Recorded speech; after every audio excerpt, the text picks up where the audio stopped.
battle for Middle-earth is about to begin.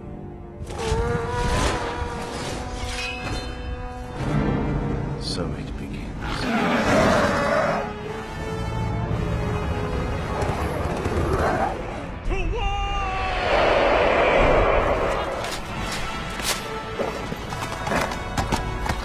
Send these foul beasts into the abyss!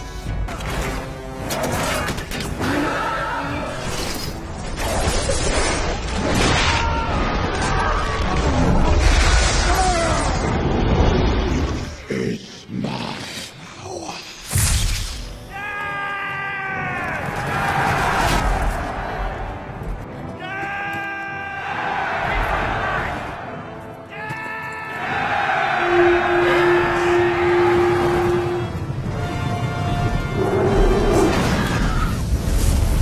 The great battle of our time. Welcome to the Zorpazorp Battle Games in Middle-earth livestream. In this series, we cast our gaze back in time to the roots of our beloved Middle-earth strategy battle game to explore the fortnightly magazine serial Battle Games in Middle-earth. Each episode, we will delve into a single issue, poring over a treasure trove of retro gaming, following in-depth painting guides, terrain tutorials, and some crazy battle reports, all with a modern twist so you guys can enjoy them in your games at home. With each installment, we'll also focus on a release of models that accompanied the magazine, following their journey from painting bench to tabletop, and then at the end of every live stream, they'll be randomly assigned to one of our loyal Patreons to continue their days of gaming abroad, spreading the gospel of Zorpazorp. So, in the immortal words of the magazine itself, let battle commence.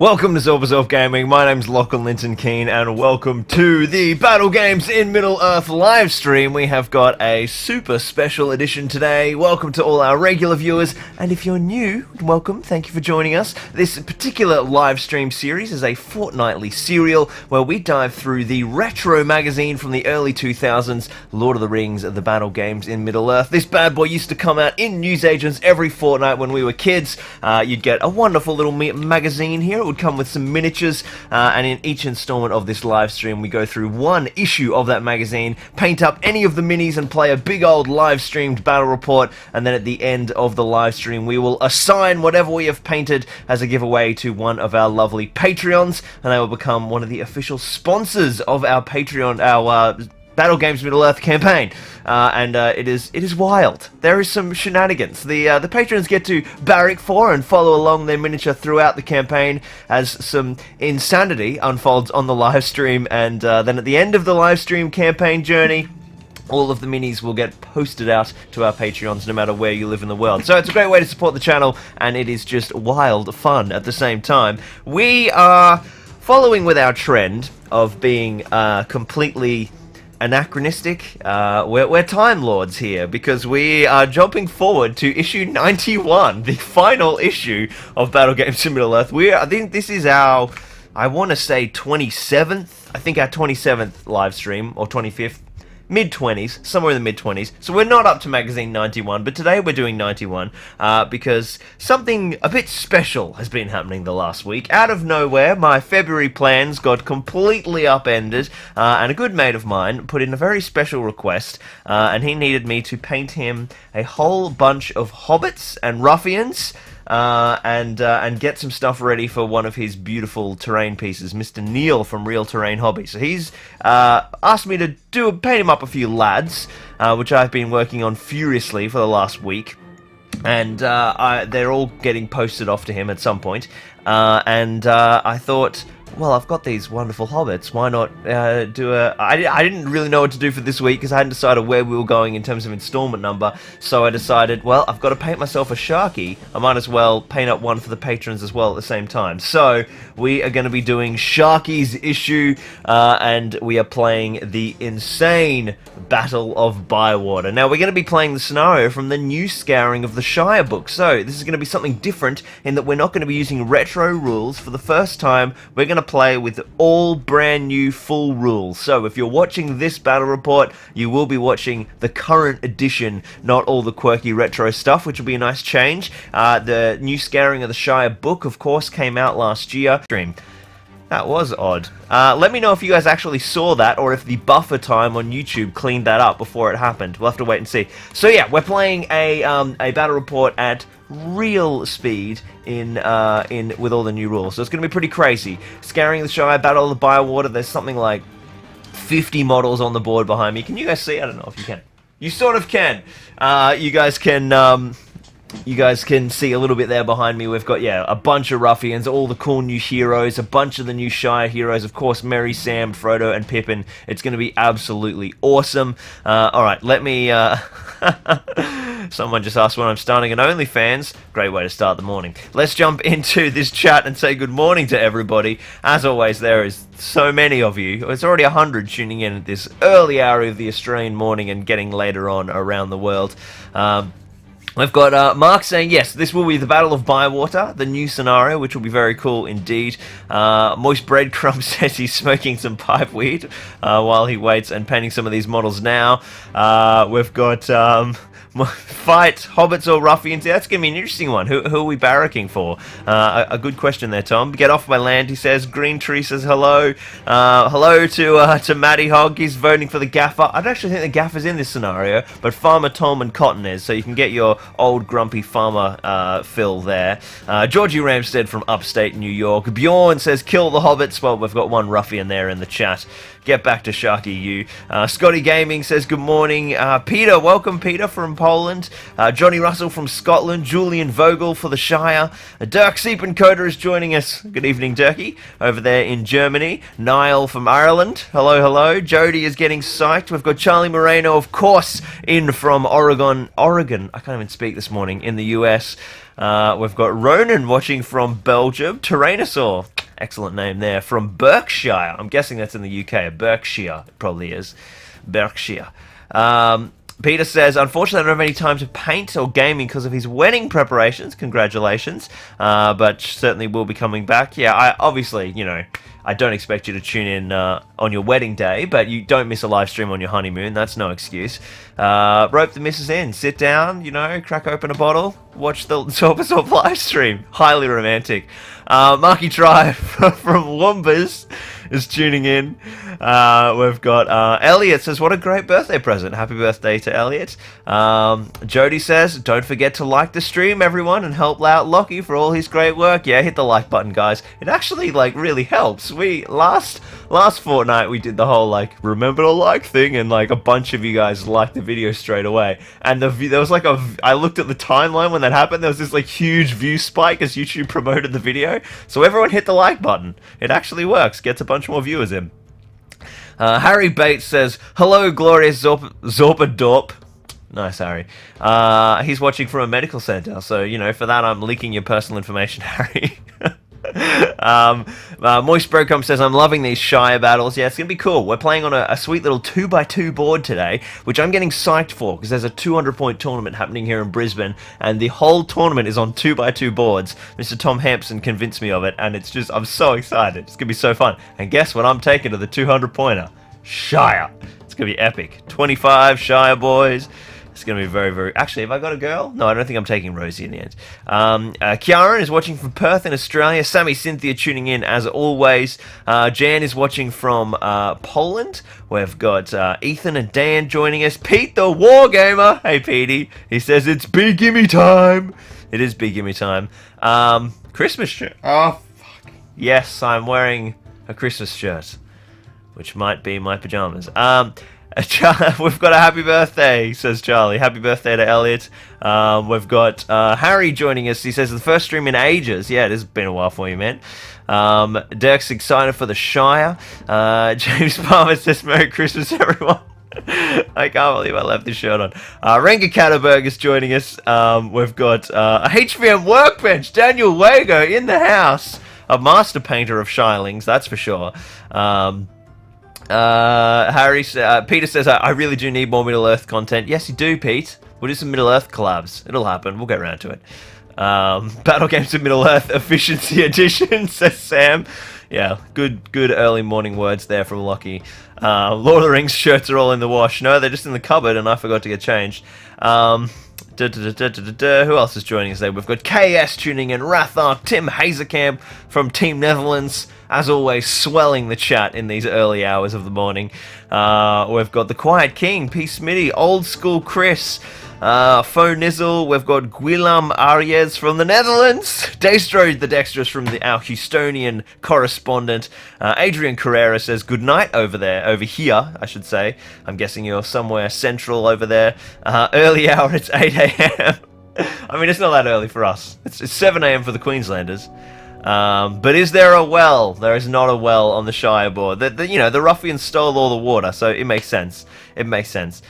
Bruce is joining us from Scotland. Managed to get the day off from the emergency department to watch some Hoffians beat up some Rubbits. Some Ruffians beat up some Hobbits. Actually, he said it the other way around. I hope the emergency department's not too brutal for you at the moment, Brucey. On the front line there. 2x2, no chance of that under UK social distancing. Oh, that's true, actually. Because it's a 2x2 board. It wouldn't meet some countries' social distancing restrictions. Luckily, we are a bit more relaxed here at the moment, but we still have to have all the boards themselves appropriately distanced. And you can do things where like one player leans in and moves while the other player leans back and stuff, so we've got all that in place. But that is true. Shawnee Rosado says he might call in sick. Good work, dude. Matty Ollett in the house, the Lord of Hobbits. There's so many people joining us today. Legend has it that Lockie is only wearing that shirt. Hey, I have pants on, sort of. I don't know, you might see in the live stream. Was Sharkey included in this issue? Yes, he was, and here he is. Our beautiful Sharkey that we'll be painting up today. Let's see, you're gonna go and focus. Don't look at my face, focus on Sharkey. No, it's not happening.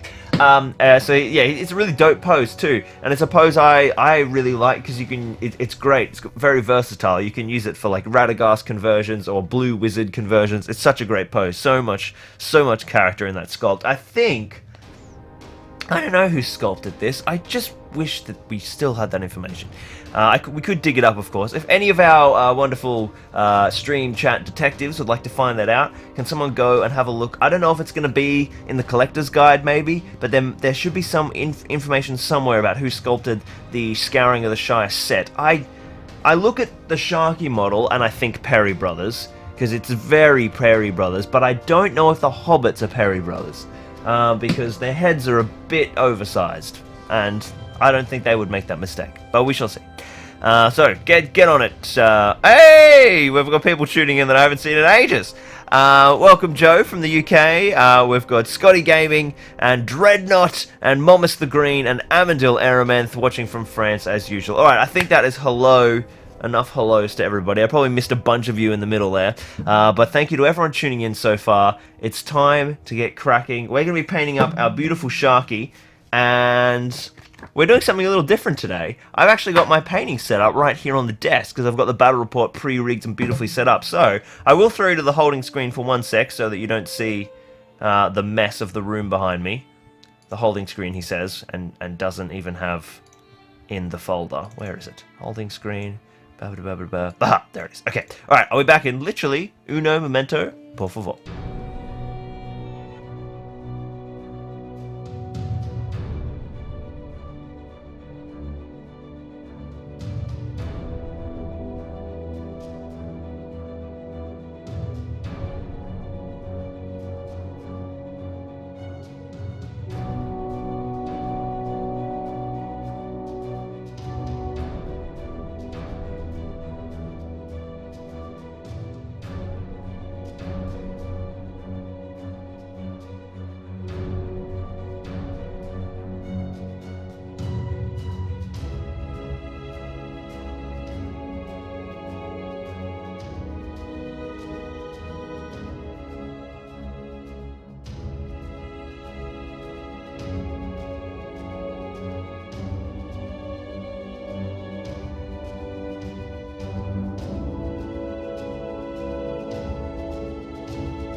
Boom shakalaka. Alright, we're back. This is great when I'm up here at the desk. I can see my,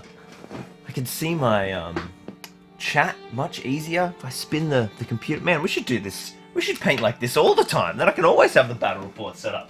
So we have a question in the chat from Dirk. He says, is the Shire really playable in a tournament? Absolutely. The Shire is great.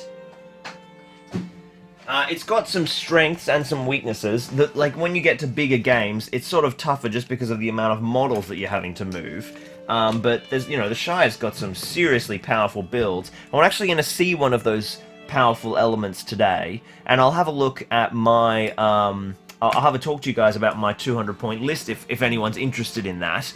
Could 100 hobbits beat Sauron? Says Sammy Cynthia, asking for a friend. Absolutely. Eventually, maybe. It'd be tough. Full disclosure, it'd be tough. But you just gotta wait till Sauron botches his dice rolls and then get in there with those burly sheriffs. But he would carve through them fairly easily.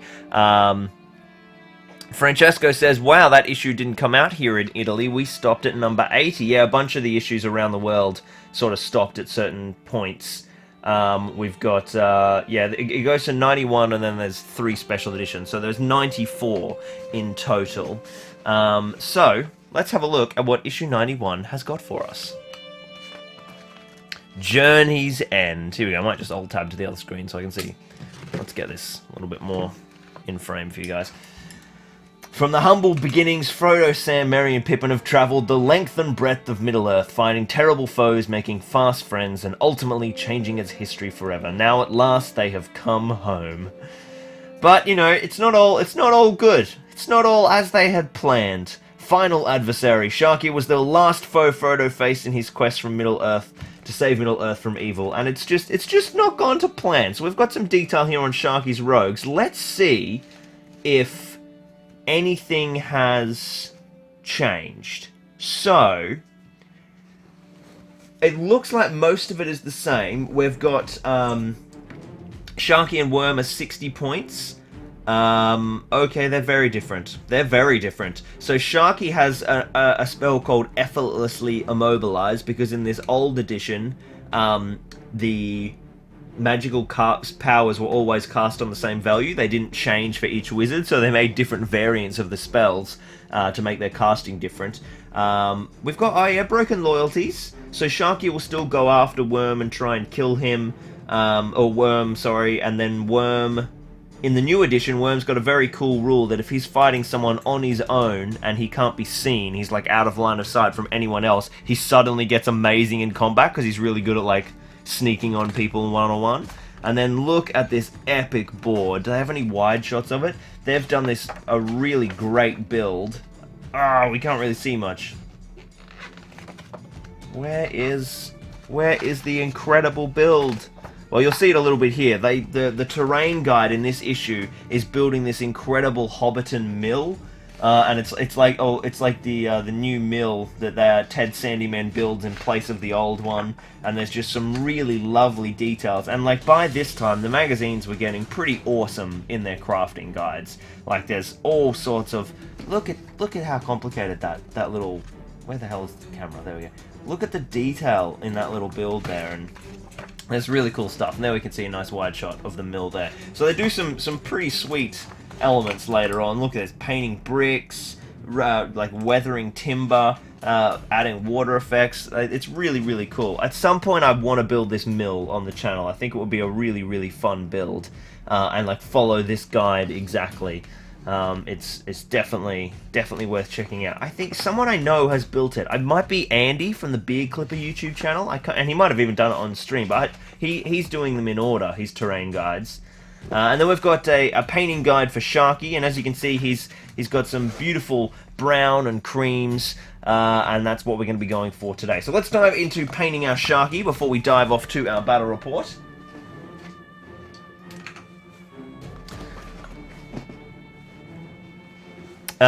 Pete says, with the rumours of another 40k Conquest mag coming out, I'd love to see another magazine in the likes of Battle Games and Middle-earth. I'd love to too, but it's definitely not going to happen anytime soon, unfortunately. I'd say our best bet is perhaps something like alongside the Amazon series. Check out this organisation, guys. No water in the cup. It's a good thing I got a water bottle. Now I just gotta not drink water from the cup, except that water's cold.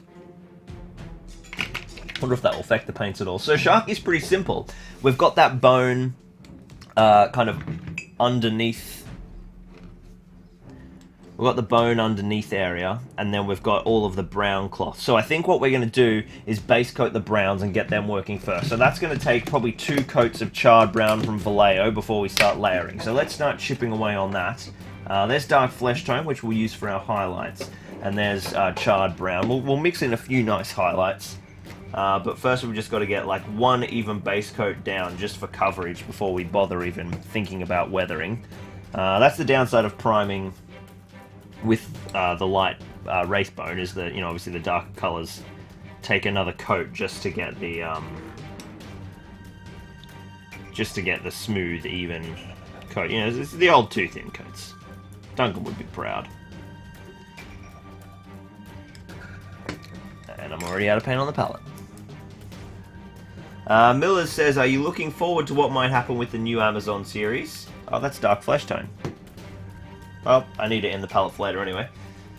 Man, I'm almost out of charred brown. It's going to be my first Vallejo pot emptied. Makes sense. I paint Rohan. I paint with a lot of brown. I am excited for the... Well, I mean, look, I don't know if excited is a word. I guess it depends on what you mean. From a business perspective, obviously, I'm psyched that something is going to be pushing Lord of the Rings, you know, back into the fore of popular culture. It means that the game might grow, and that, you know, could be really good. For me and for the channel, so like I'm excited about that. As a Tolkien fan, I'm fairly pessimistic about the show. But I also, like, you know, I used to be super negative on the Hobbit as well. Maybe not super negative, but I used to be pretty bummed out by how that turned out. But and it's, you know, it's got all its problems and whatever. But at the end of the day, like, I guess more Middle Earth is better than no more Middle Earth, even if it's not particularly great. The reason I'm pessimistic about the show is because it's just made from a place of commercial intent.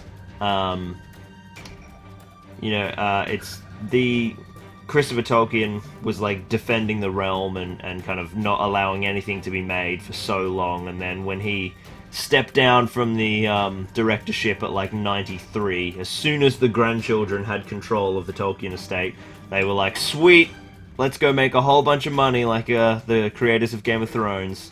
And yeah, just like went straight to New Line and went to Time Warner and were like, hey, let's make a show. And then they were like, alright, we'll find someone to make it because we don't want to do it. So, you know, it's clearly coming from a place where someone has been like, there's a huge hole in the market because of the end of Game of Thrones, and we can fill that with a Game of Thrones replacement set in Lord of the Rings and make a lot of money. So, but, you know, all film and TV is made from a place of commercial intent now, so, and that's a reason why it's all getting pretty crap, but, you know, so I guess that's always going to happen. So there's that, but like maybe they will try to make money by making a good show. Disney doesn't seem to do that, but hopefully this company will, so maybe we'll get a great show out of it, and the wonderful free market of film will drive a quality artistic piece. But usually what happens is that they aim these things at the lowest common denominator, and so they might not serve the material best. So as a Tolkien fan, I'm pessimistic as hell. As a wargaming fan, I'm stoked, because, like, hopefully, if Games Workshop would be insane not to pick up the license, and if they don't pick up the license, I will roast them alive. So I hope that they do. Because it would be amazing for SBG if they did. But we'll see whether or not the shareholders and the board want to take the risk of expanding the IP that they're already a bit terrified of. So we shall see. We shall see. So I'm a big bag of mixed feelings on it, I would say. So I hope this cloak is brown, the hood. I'll just get my picture of Sharky up. Here we go. So the sleeves are bone. I almost started painting the sleeves, but we want to leave them. I've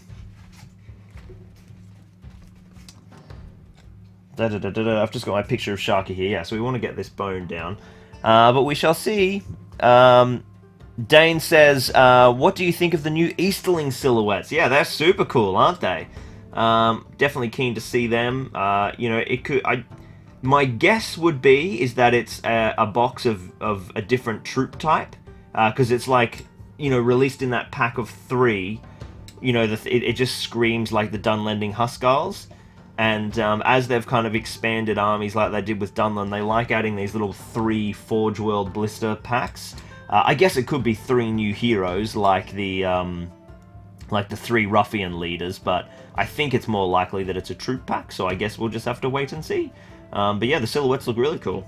Really cool indeed. I need to see the Sharkey model. Okay, so this part of the cloak here is all inside lining. Where is frame? There we go. You guys should be able to see there. Oh, you know what? Bam-a-lair.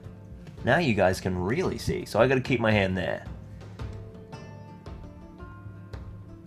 So let's get this. Tell you what, while I'm base coding, just so that I don't inevitably go out of frame, we'll come back out to 24 for a bit. And then I'll go back in. Alright, so I just want to make sure I don't get any of this brown on the bone stuff. So I think that might be all of the rough area. Now I just need to go in and clean up some details. Alex says Christopher Tolkien is a miserable sod. Heresy! He's, you know, he's seen a huge change in his father's legacy, so it's, you know, it would have been an interesting experience for him for sure. But he's done some amazing work, so we're in a much better place for him, having been so dedicated to John Ronald's legacy. It's, yeah, yeah, so good. We would never have Children of Hurin or the Silmarillion or anything without his work, so we're greatly indebted to him. I've been listening to a lot of First Age stuff, Silmarillion and Children of Hurin and Beren and Luthien lately. It's been really enjoyable. I'm almost done with Children of Hurin after doing the Silmarillion. And, for some reason I'm back on Lord of the Rings though at the moment. I think it's because I didn't have Children of Hurin on my phone and I've been working at the desk. But I'm almost finished that. It's sort of just a loop in my workshop. Just the audiobooks just on repeat while I'm painting away or building. When I have big long periods of sustained crafting, I will listen to it more. I can't really listen to them when I'm editing. So this is looking good. I'm just going to grab my fine detail brush and just check some of these. Oh, that's looking weird. What are you doing there to me, brush tip?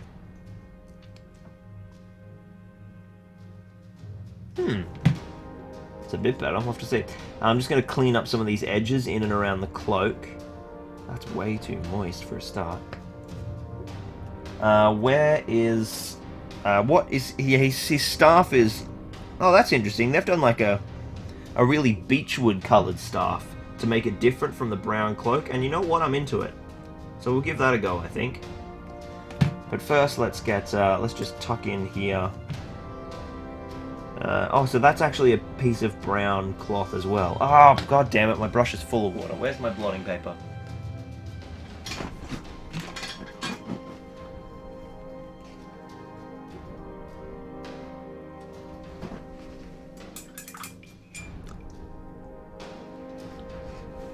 Francesco says that, oh, I've got brown on that bone sleeve there. Did I just do that? That's not what Francesco says. That's what I say. How the hell did I do that? Guys, when did this happen? Being so careful, I just got this huge brown splodge on his sleeve. There we go. Whatever. It'll clean up.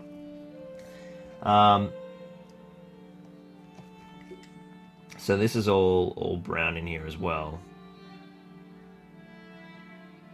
Totally ruined the brown paint on my palette, I think.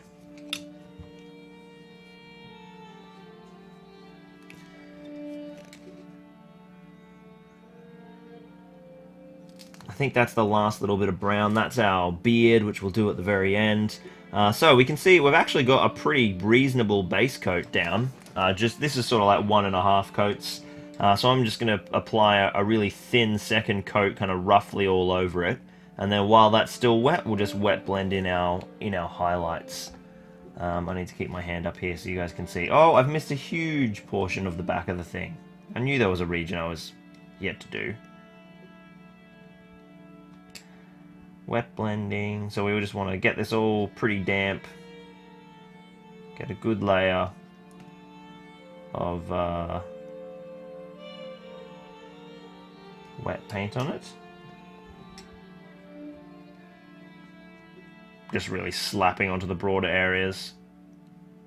Great. Now I'm going to grab my... actually, these blends are pretty massive, so I'll keep using the same brush. Just going to grab some dark flesh tone now, which is that kind of lighter, redder brown, and I'm just going to smash this down onto all of those raised sections just while it's wet, and you can see how they just blend straight together, and it just makes the transition really subtle.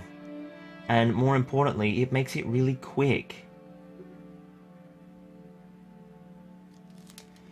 There's not a huge sort of variance in tones between these two colours either, so you can really get away with being very aggressive with the highlights. It just blends so easily. I'm like almost overbrushing these highlights. That's how easy it is to just slap them on. So we've got pure charred brown in the recesses and the kind of warmer brown kicking up over the top. Just grab a bit more and make sure there's quite an opaque layer on the brightest points. Just to really accent those. So that you don't end up with, like, you know, too blended on the very highest points.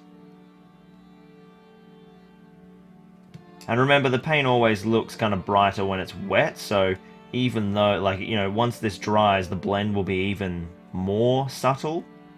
So often you want things to look a little less blended when you're wet blending like this anyway, than you want it when it finishes, because then it will dry and you'll be like, wait, are there even two colors there?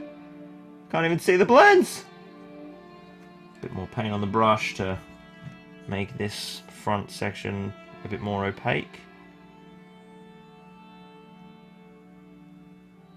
I'm doing it again. You guys can't see. I think this is why I stopped painting on this side. It's because it's difficult for me to sit correctly at the bench, so I twist my back, and then inevitably I accidentally start drooping away from camera. Okay, so that's all of that brown really quickly slapped down. Now what I'm going to do is I'm going to grab some... I think I'll go Tusk Gore Fur and blend up a highlight. Look at that, there she is. And we'll just go like an extra stage. So I'll just grab a bit of Tusk Gore Fur, which is this bright terracotta. Now I don't want all of that brightness, so we'll just mix it in with a little bit of our dark flesh tone. And just find somewhere kind of in the middle there. Just pushing those colours together on the palette. Yeah, so somewhere in there. And then I don't want heaps of paint on the brush here either. I'm just going to keep using this big brush. But I'm using the side of the brush to make sure I'm not applying strokes that are too broad. I'm going to use the tip here for this little bit. Just a subtle little kick. Doesn't have to even go all the way up the cloak. It could just be on a few points. Again, you'll see now I'm looking at this and I'm like getting mildly alarmed, but I reckon as soon as it dries it'll be pretty fine. Really subtle on the hood. Yeah, I might come in so you guys can see the blends. Whoops. Is that what I want? Yeah. So if I just leave my hand there, you guys should be able to see. Okay. Sorry, just getting used to this new camera position.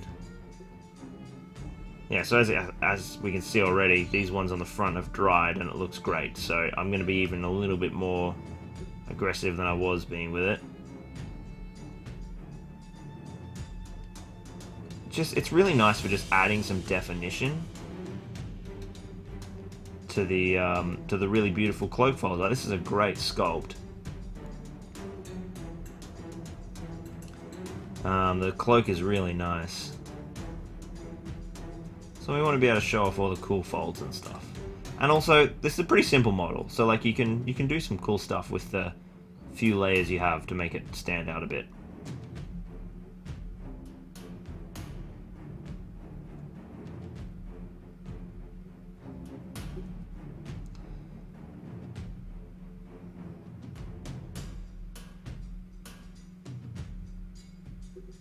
Cool bananas. I think that's looking pretty good. I'm not super happy with that little section on his left chest. Let me just see if I can darken that. There we go. Darken that up a little bit. And then I'll just give that its sort of extra round of highlighting really quickly. Clean up that highlight I just spilled on the globe. Okay, that's looking better. So now we want to do our bone. Let's have a quick look at the bone itself. So there's a sleeve and then there's bone, but it's all painted the one color. So now we're just going to grab some skeleton horde on our classic bone base contrast. That was crazy. Crazy how easy I found that. Blindly rummaging. And we can see the intricate definition of your hand. Oh, good. I'm glad. Rather than the model. No, you guys love looking at my hand. That's a Zorpazorp special. I might punch out a little bit so that doesn't happen too much. This new angle does a lot of autofocus on your hand, though. Oh, right. I see what you're saying. You can still see the model. It's just the stupid autofocus. Yeah, cool. That's the change in depth of field that does that. So I'll pull out a little bit. So let's just get some skeleton horde down on all of the, basically all the bone bits that are left. So in on all of this tunic. Make sure to get the sleeve underneath. And we'll focus in. So then after that it's beard and skin and we're basically done. It's quite a simple color palette really. And I'm actually going to slap some bone on this, some skeleton horde rather, on this staff as well. I'll highlight it differently so it ends up a different tone. But it's just a nice little starting point for it.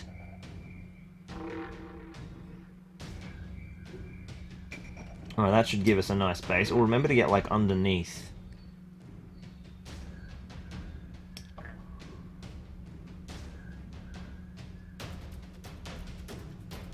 Yeah, that's looking cool. Alright, we're gonna need I think we can get away with blending our beard now as well. Grab some Basilicanum Grey probably and just throw down a base on that beard. His beard is yeah, it's got a bit of brown in it actually, but I think we'll go, no, it's greys and whites on the model, even though this reference photo has it a little brown. So I'll start with Basilicanum Grey. Yes, I totally remember why I don't paint over here anymore. Might be great for the organisation of the room, but it's bloody uncomfortable.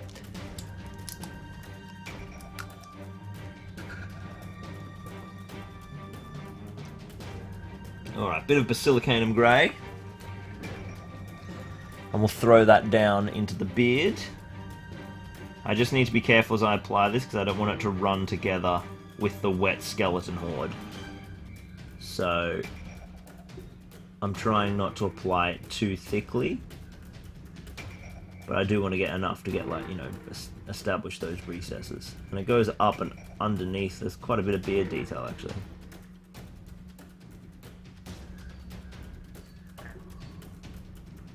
Cool, cool, cool, cool. Alright, so while those are drying, we'll do our flesh tone base.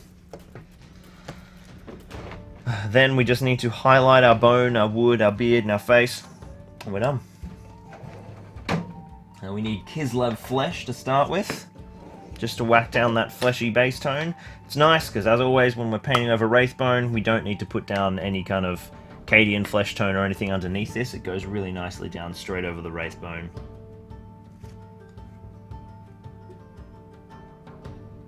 With this brush, it's misbehaving. Alright, we're going to get in up underneath that face. Can't see a great deal of it. It's all hidden by a bushy beard.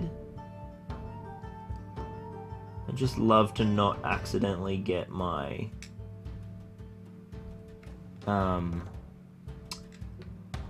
my cloak. Cleaning up that would be a bit boring. In hindsight, probably should have done the skin first, but that's fine.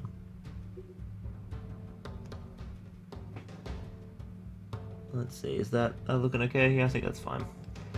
We need the hand, of course. I can see that skeleton horde's drying already and starting to look pretty great.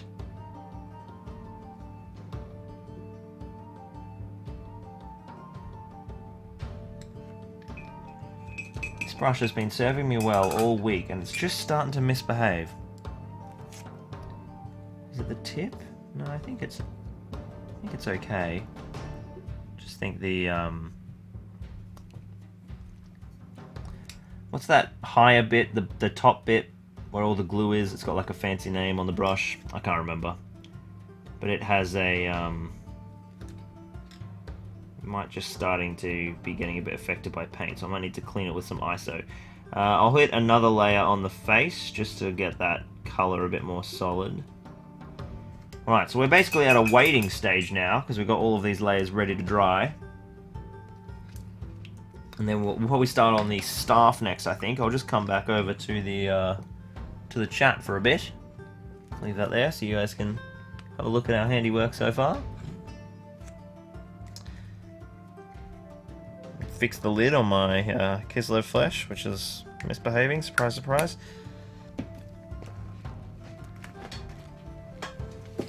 Peter says, "I wish the Lord of the Rings TV show would show up."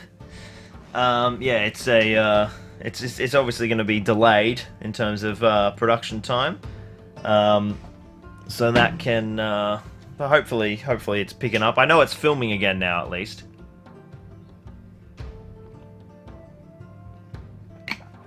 Ferrule, says Kieran. Yes, ferrule, that's the word I was thinking of, which is the top part of the brush where all the glue joins together.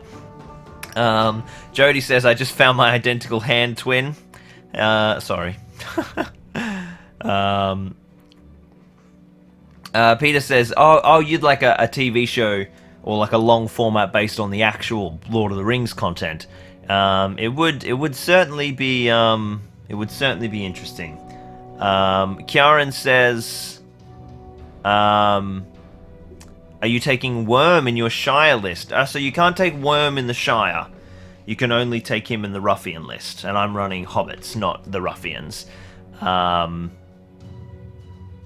We've got, I wonder what the new TV show will bring to our game, says Andrew. Yes, well, if Games Workshop picks up the license, big if. It shouldn't be a big if, but it might be. There's you know, it could be huge. It could be, we could get like a whole different second age series of minis and focusing on Numenor, and you know, there could be heaps. We'll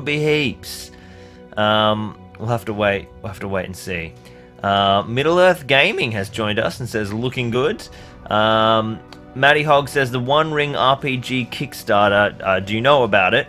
I've seen it. Joshy sent it to me the other day, but I haven't looked at it in depth. I haven't played heaps of RPG stuff, but it looks very cool. Blaze says he started painting his Phase 1 clones for Legion. Exciting stuff, dude. I have got so much Legion to paint at some point. It's going to be ages before I get to it now, but that's alright. This is coming along nicely. I think we can actually start to work on the staff. So let's get our highlights ready here. I want to highlight with khaki and bone white. Actually, I can probably just go straight to bone white. No, I'll mix up a blend. Let's not be lazy. Where is khaki? There it is. So I'll mix up a blend of khaki and bone white for the cloth, and I just want to shift that slightly. I tell you what, we might do it exactly the same, and then I'll just tint the staff with Seraphim Sepia. So let's begin by mixing our blends, or just whacking down a little bit of highlight work, really. I should shake these guys. I don't know if I've used them recently. Knights of Dice, Viv is joining us. Just dropped the kids off at school. Looking forward to running in properly when I get back. Very nice. Oh, that reminds me, Viv, I need to talk to you about something. I'll send you a message.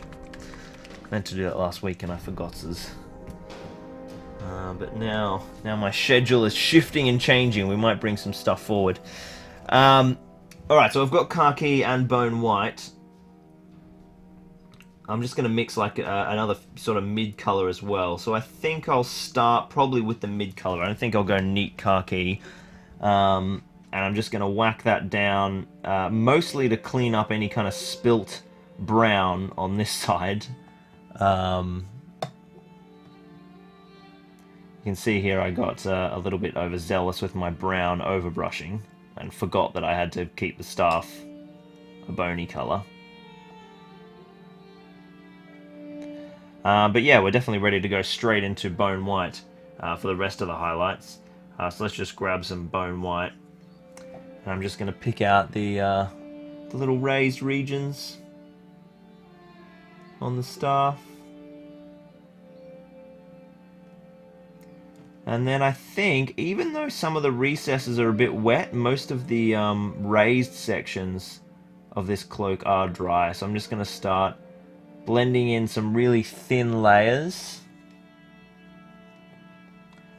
of bone white onto the very highest points. The key with doing good creams is just like lots of thin layers, which I've been learning lately as I do all these Shire models. They've got so much bone and so much white. I've been getting better at painting it. Especially if you want that cream. We don't mind so much with Saruman. It can be a little bit more rushed because he's kind of got like dirty cream.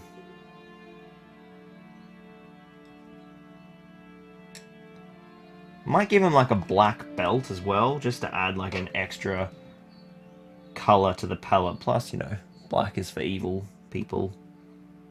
Sauron's white hand on a black field and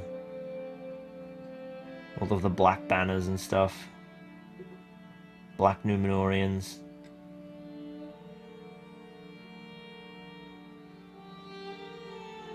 It's a very Tolkien thing. Alright, so it looks like the...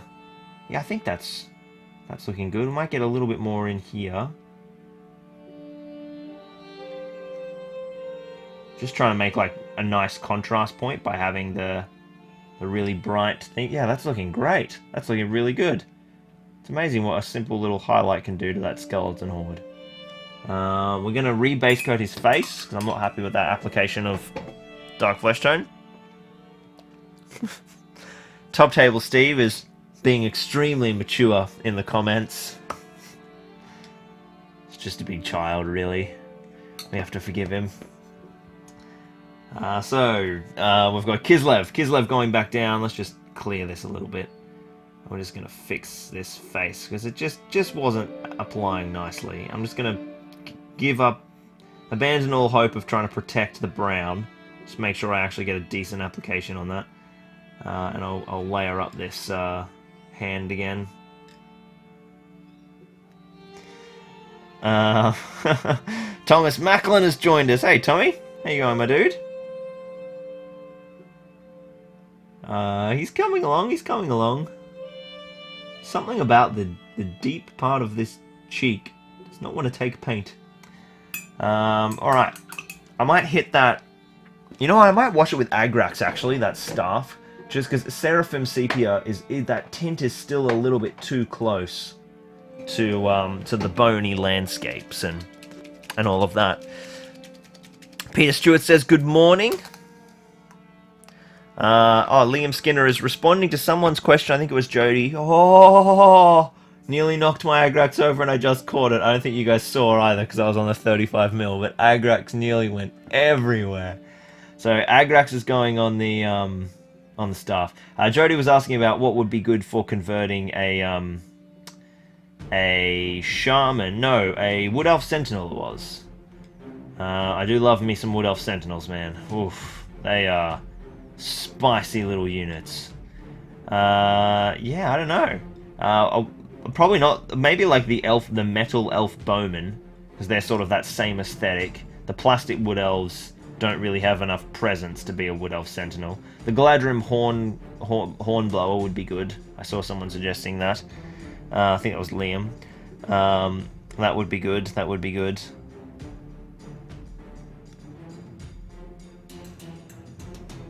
Alright, there we go.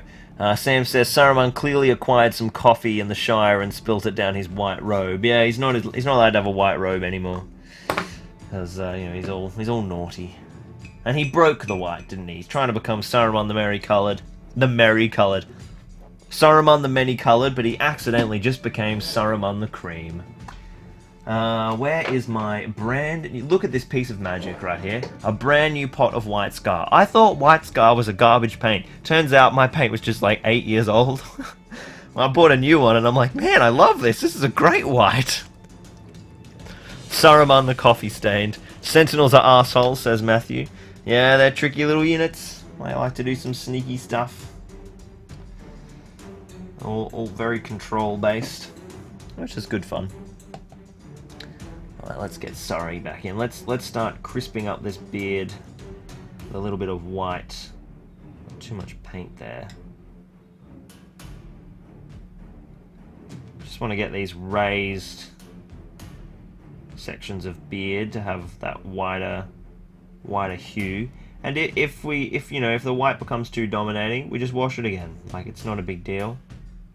It had bone underneath it anyway, so I don't mind kind of being overbearing with the white to get that warmth out of the bone, just because it was primed in Wraithbone. Ideally, I probably could have re-primed that in grey before washing it, but this is sort of like a lazy way of doing that. There's actually beard all the way up in there that I'm missing.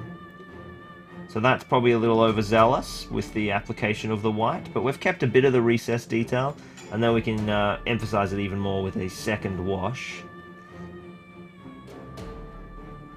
Let's do something about the belt. I think we'll just get a bit of Black Templar. I might just grab some brown for the knife. Ugh, the handle. Ugh, charred brown is gross. Why is there cat hair on my brush? Go away. No, let's get some Black Templar for that thing, because I think we'll make the scabbard black as well for that point of difference. Cygor brown, snakebite leather. Where's another tall pot? Aha! No, that's Null Oil. We'll need you in a sec. Black Templar. Beauty. What time is it in Australia? It is 8:54 AM Sydney time.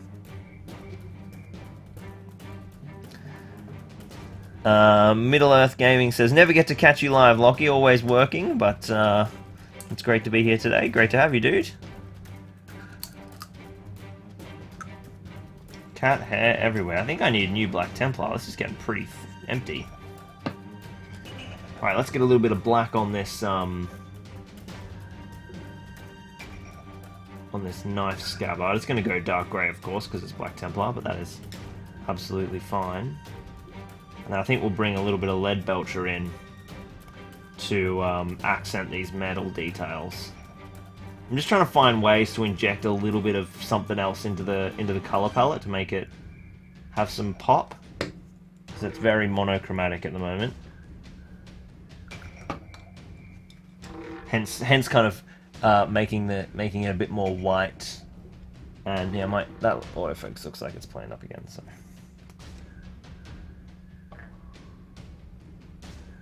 Bringing in the white, bringing in the black. And the great thing is that obviously it doesn't ruin the color palette because it's just black and white. Bit of silver. So you're still getting that, I guess they're still staying in the color space, but at least getting just a little bit more into it, a little bit more interest in the model. I think we'll need another coat of Agrax on the staff to darken that up again. I'm just going to grab my Null Oil now and apply that to the beard, just to tone down and recess shade all of the white. Interestingly enough, there's like a little bit of warmth around the top of the beard, and just because either brown was spilt on it, skeleton horde probably was spilt on it. And I actually like that because it looks like down near the roots of the beard there's more, you know, the hair is more alive. Alright, I'm adding things now. It was almost done here. Agrax. I'll just quickly Agrax that staff again so that gets dry. It's going to be quite a quick paint job though today, which is nice, and we'll be into the battle report probably in 10 minutes or so, I'd say. It's nearly finished. And it might be a long bat rep too, so that's probably a good thing. Still struggling to get this Kislev flesh working. Is that Kislev? Yeah. Just grabbing paint from my palette, hoping it's Kislev flesh. There we go. Looks like... I'd say what happened is that this part of the hood didn't get primed properly because it was, you know, underneath the hood. This part of the face, sorry. And that's why the paint is not really adhering properly. Right, there we go. We finally got the flesh base coat done. I'm just going to grab my highlight color and clean up where I have spilled skin tone on the cloak. Give me a nice little chance to create some extra highlights on the cloak as well, which probably need a little bit more life. Just a little bit empty there. Beautiful. So, we need to wash the face, and we need to finish the metals. So let's do the metals first while that skin tone dries. I'll get out my Ryclon Flesh Shade as I'm here. Found it. Ryclon Flesh Shade, and now we want... Oh, let's use Canoptic Alloy. I'm loving this new silver. It's like a brassy silver.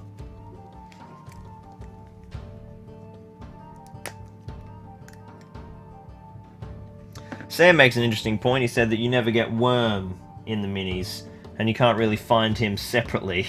Yeah, this is the Sharkey is very common,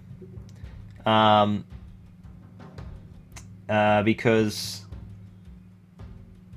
Sharkey is super common because he was in the magazine, so he's all over eBay. But finding him on his own is a nightmare. And finding Worm on his own, and you have to take both models together. So that's a good point. I hadn't thought of that.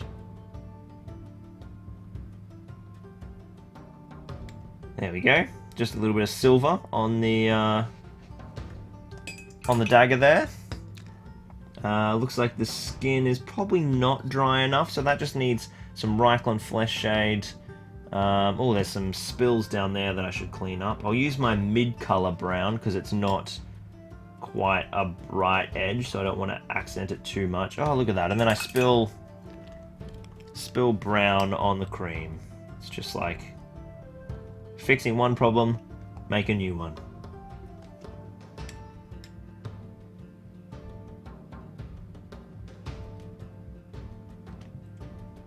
Beautiful. Alright, that's that brown clean. I think, apart from the skin tone, which I can do in a sec, he's basically done. We'll put some Nuln Oil on the silver. What's everyone working on today? Have we got anyone painting up some cool stuff? Look at this, man. Nuln Oil and Agrax Earthshade just sitting open, unattended. I'm playing with fire here. Right, bit of Nuln Oil on the silver, and I'll put it on the black as well, just to kind of firm that up. Give that a little bit more detail. This brass is quite bright, so I'm going to make sure I get a fair bit of Nuln Oil on there.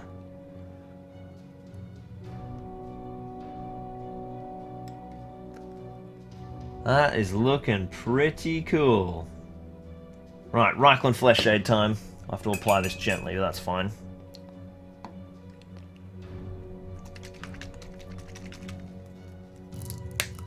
A scratch build stomper for my orc, says Maddie. Very cool. X1NL is painting Smog. Now that's a serious paint job, that one. That's a big model. I'm yet to paint Smog. I've killed him a couple of times, but I haven't painted him. I haven't even bought him. Like, I don't have him. So yeah, pretty serious model though, isn't it? And then we're just getting the Ryclon Flesh Shade in under the face.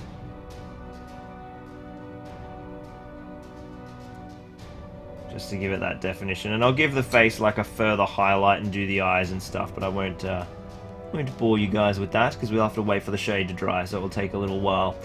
But that is our Sharky pretty much done. A few little details that I'd probably tweak and change. Where's focus? Where's camera? There we go. And there is our Sharky. He's looking pretty good for that speed paint. Love the cloak colors. Very happy with that. It's a very simple scheme. Super easy model. So now it is time to leap over to Battle Report land already. It's just gone 9 o'clock. This is definitely the earliest we're starting the Battle Reports ever. And I think that is very important because there is a lot to do. So I'm going to take Mr. Sharky here. And I'm going to go and set him up with his boys. And then we're going to go and the battle report is all ready to go. So I literally just have to move the camera, have a sip of water, and an Agrax Earthshade. And then we are ready to rock and roll on probably the biggest battle report we've ever done live, I'd say. So it's going to be pretty cool. I'll see you guys in just a couple of minutes. Back really, really soon. Don't go anywhere.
Ladies and gentlemen, we are back.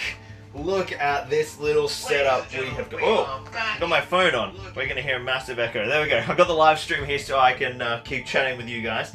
We have got a killer setup. This is going to be the biggest battle report we've ever done on stream. Let me get this live chat open so I can check you guys can hear me. Let me know if that setup is working nicely for you. I think it should look pretty sweet. We have got the ultimate punch-on. It is the big battle of the Scouring of the Shire. Up the back here, we have Sam and Frodo with the two new Hobbit heroes from Forge World, which are called Wholefoot Bracegirdle and Robin Smallburrow. I did it! I remember them. And then we've also got Farmer Tolman Cotton here as well. Holy shit, that plane is loud. Hashtag living under a flight path. They're all hiding here behind the barricade. And then we have our two generals of the Shire militia hiding here in ambush. We've got Merry over here with his 8 battle and brandy bucks, and Pippin with his 8 Tookish hunters. And they are ready to swamp the Trappians. The Ruffians who find themselves trapped in here. The goal of the Hobbits is to kill Sharkey, and the goal of the Ruffians is to kill the 4 Hobbit heroes. On the Ruffian side, we have 2 of the new Ruffian heroes. There is Bill Ferny and Sid Briarthorn. And then we have 24 Ruffians, and then Sharkey and Worm. So there's some pretty cool special rules as well, which we'll dive into in a sec. But it is going to be a massive battle. Massive battle. Renga says, wasn't the Battle of the Eisen bigger? I don't think so. I think this is just bigger, because there is like 24 troops on each side. And then a bunch of heroes, whereas or maybe they're close. Don't spoil me, Renga. Don't ruin it. So, our special rules for the scenario. Merry and Pippin can both declare 1 heroic combat for free. And the Ruffian mob. So every single time a Ruffian model dies, each turn for whoever's dead, you roll a dice, and if you roll any 6s, those models come back. So you will get this drip feed of Ruffians continuing to come back. From the 4th turn onwards, at the end of the move phase, on a 5+, Sharkey and Worm enter the board. So, and it's from the west. So they're not even on the board edge. We can't even kill them as the Hobbit players until, you know, the end of turn... When is it? They might come on turn 4. So it's gonna be interesting. Now, there are a lot of models in terms of characters, there's special rules, and I don't even know most of these profiles. So before we dive in, we're going to have a quick read of some of the profiles to keep you guys in the loop. Obviously, we've got our 4 heroes. Frodo of the 9 Fingers, he's got 2 wounds, defense 6, because he has the mithril coat, so he's a bit of a tank. And he also has heroic defense with his might point. So Frodo's a pretty good tank, but he doesn't charge anyone. So he never charges, and in a fight he makes no strikes if his side wins the fight, but he's a 6-inch banner, so that's kind of his shtick. And he's got 1 fate as well. Sam is insane. He's got 2 might, 2 will, 3 fate, 2 wounds, only defense 3 though. He's got fight 3, heroic strike, and he's carrying sting, which makes him strength 3. So he's kind of one of the stronger characters. Merry's also fairly solid. Both Merry and Pippin have 2/2/2 for their heroics, and they're both fight 3, strength 2, defense 4, 2 attacks and 2 wounds.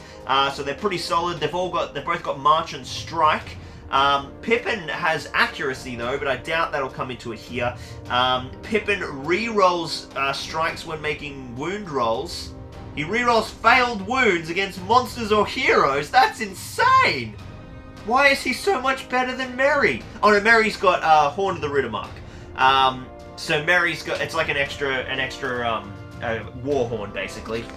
And then that's it for our new heroes, our old heroes. Then there's a couple of new ones which we'll have a look at when we get there. Essentially the one we really care about is the big sheriff captain here makes all of these sheriffs burly, which is just insane. And then the most important of all is of course Sharkey and Worm. So our big bad boys, we just painted up Sharkey, and Worm is here as well. Sharkey, he's baby Saruman. He's only got 4 will points, he doesn't have his dagger. He's got a 2-handed staff. Sorry, he doesn't have his staff. but he has a two-handed sort of walking stick that he can use as a staff, but he doesn't get any free will, and he can cast Immobilize and Terrifying Aura. And then Worm has some pretty interesting rules where if he gets all sneaky, he's amazing, but if he's terrible, if he can be seen by people, he's rubbish. And then we've got the most important rule of all, Broken Loyalties. If Sharkey is reduced to 1 wound and has no fate remaining, Worm becomes an enemy model and must move towards and attack Sharkey if possible. So Sharkey will betray Worm. So we got to try and set that up today. That has got to happen. What's with the white basing?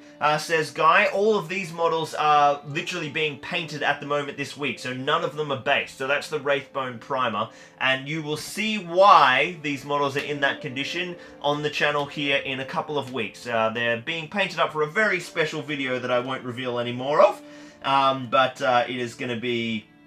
It is going to be very, very cool. I'm excited for it. Is this game still being published, says Nullset? Absolutely. Absolutely. Middle-earth is fully supported by GW. So, let's dive into priority. I need some volunteers in the chat here, boys and girls. Who is going to be Team Potatoes and who is going to be Team Coffee Stain Saruman? Let's get in the chat. We're going to need some tactical advice. Hobbit players, we got to get Saruman. We got to kill Saruman. So do we play aggressively forward, or do we force the Ruffians to come to us and try and thin their numbers a bit? Ruffian players, are we running at the barricade? Are we going to try and take on Pippin by themselves? Are we going to run to Merry? So let's have all the Ruffian players shout out Merry, Pippin, or barricade, depending on where you want to charge, or all of them. And for our Hobbit players, are we charging or are we sitting back and shooting the crap out of them? That's probably ideal, but it might make the game a bit tougher in the end when we need to get to Sharkey. Let's see how we go. You guys shout out. We've got lots of Team Potatoes. People are keen to see us sit back and shoot for a little bit. For the time being, we got to get these Ruffians up. The Ruffians have some bows as well. They've got 8 bows. Let's see who gets priority. You know what? We're going to pop that up there, and I'll make sure you guys can see that. Yes, you can see nicely. And it's a big 6, so it's priority for the Hobbits, which is probably not really what they want if they want to play aggressively. But at least for the time being, let's get Merry on his pony. Pippin, rather, on his pony. And Merry on his pony out here. And we can form up the Battle and Brandy Bucks. I guess we should probably throw our ponies behind some Hobbits. Let's not lose the ponies straight away. And we can try and chock up this gap. You can see here there's no Hobbit houses. I'm totally missing a Battling Brandybuck. I'm meant to have 8. Why am I missing a Battling Brandybuck? Let me grab one. We'll get this guy with the yellow jacket. 8 Battling Brandybucks, if you please. And then we're going to have, I think we'll just leave all of the bowmen sitting there for the time being up on the hill. Let's see what you guys are keen to do in the chat. Potatoes forever, shoot the Ruffians. Merry flank, go far right for the Night King kill. Come on, Burglar Hobbitses. Using the range attacks. Alright, we're getting in. So let's leave all our bowmen for the time being, and we're just going to... We've got our big heroes. This is the big question for the heroes. I think it's probably worthwhile to go and try and target the Tookish Hunters. So what we're going to do for the time being, these 4 have all got bows, so they're going to stay and shoot. But all our other Hobbits for the time being are just going to charge. Our Ruffians, rather. I think for my 2 heroes, they're going to leap over the barricade. So 2 jump tests for the 2 heroes, the Ruffian heroes, Sid Brythorn and Bill Fernie. They both leap the barricade, but they won't be doing anything more. Let's send a few more Ruffians with them. We'll send 4 Ruffians over the walls, and they all hop over. 1, 2, 3, 4, but that's the end of their movement. We might do the same. We'll probably have to send a few at the barricade to keep the sheriffs tied up. But they're going to be essentially sacrificial. So let's just run a whole bunch of guys down. The Ruffians, of course, have got that big movement. You'll notice there's a very special Ruffian here. The Locky Ruffian with his whip and Patreon Wheel of Wonder.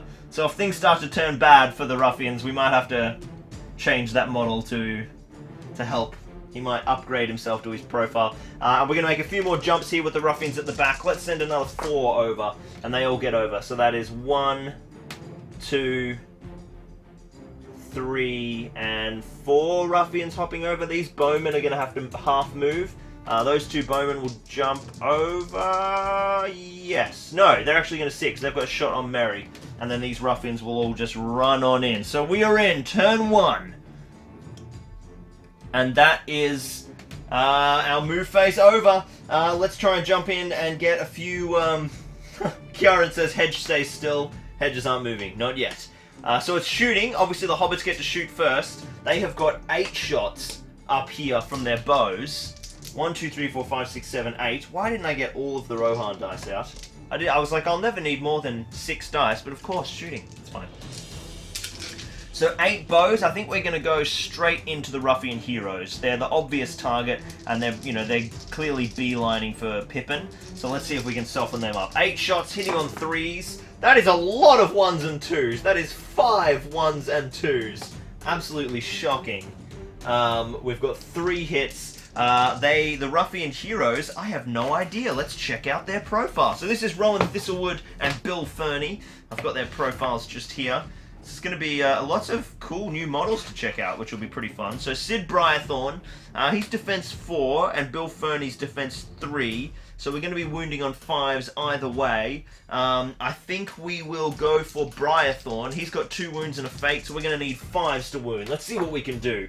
Oh, 2 wounds on Sid Briarthorn, the big ruffian hero. He does have a fate point, though.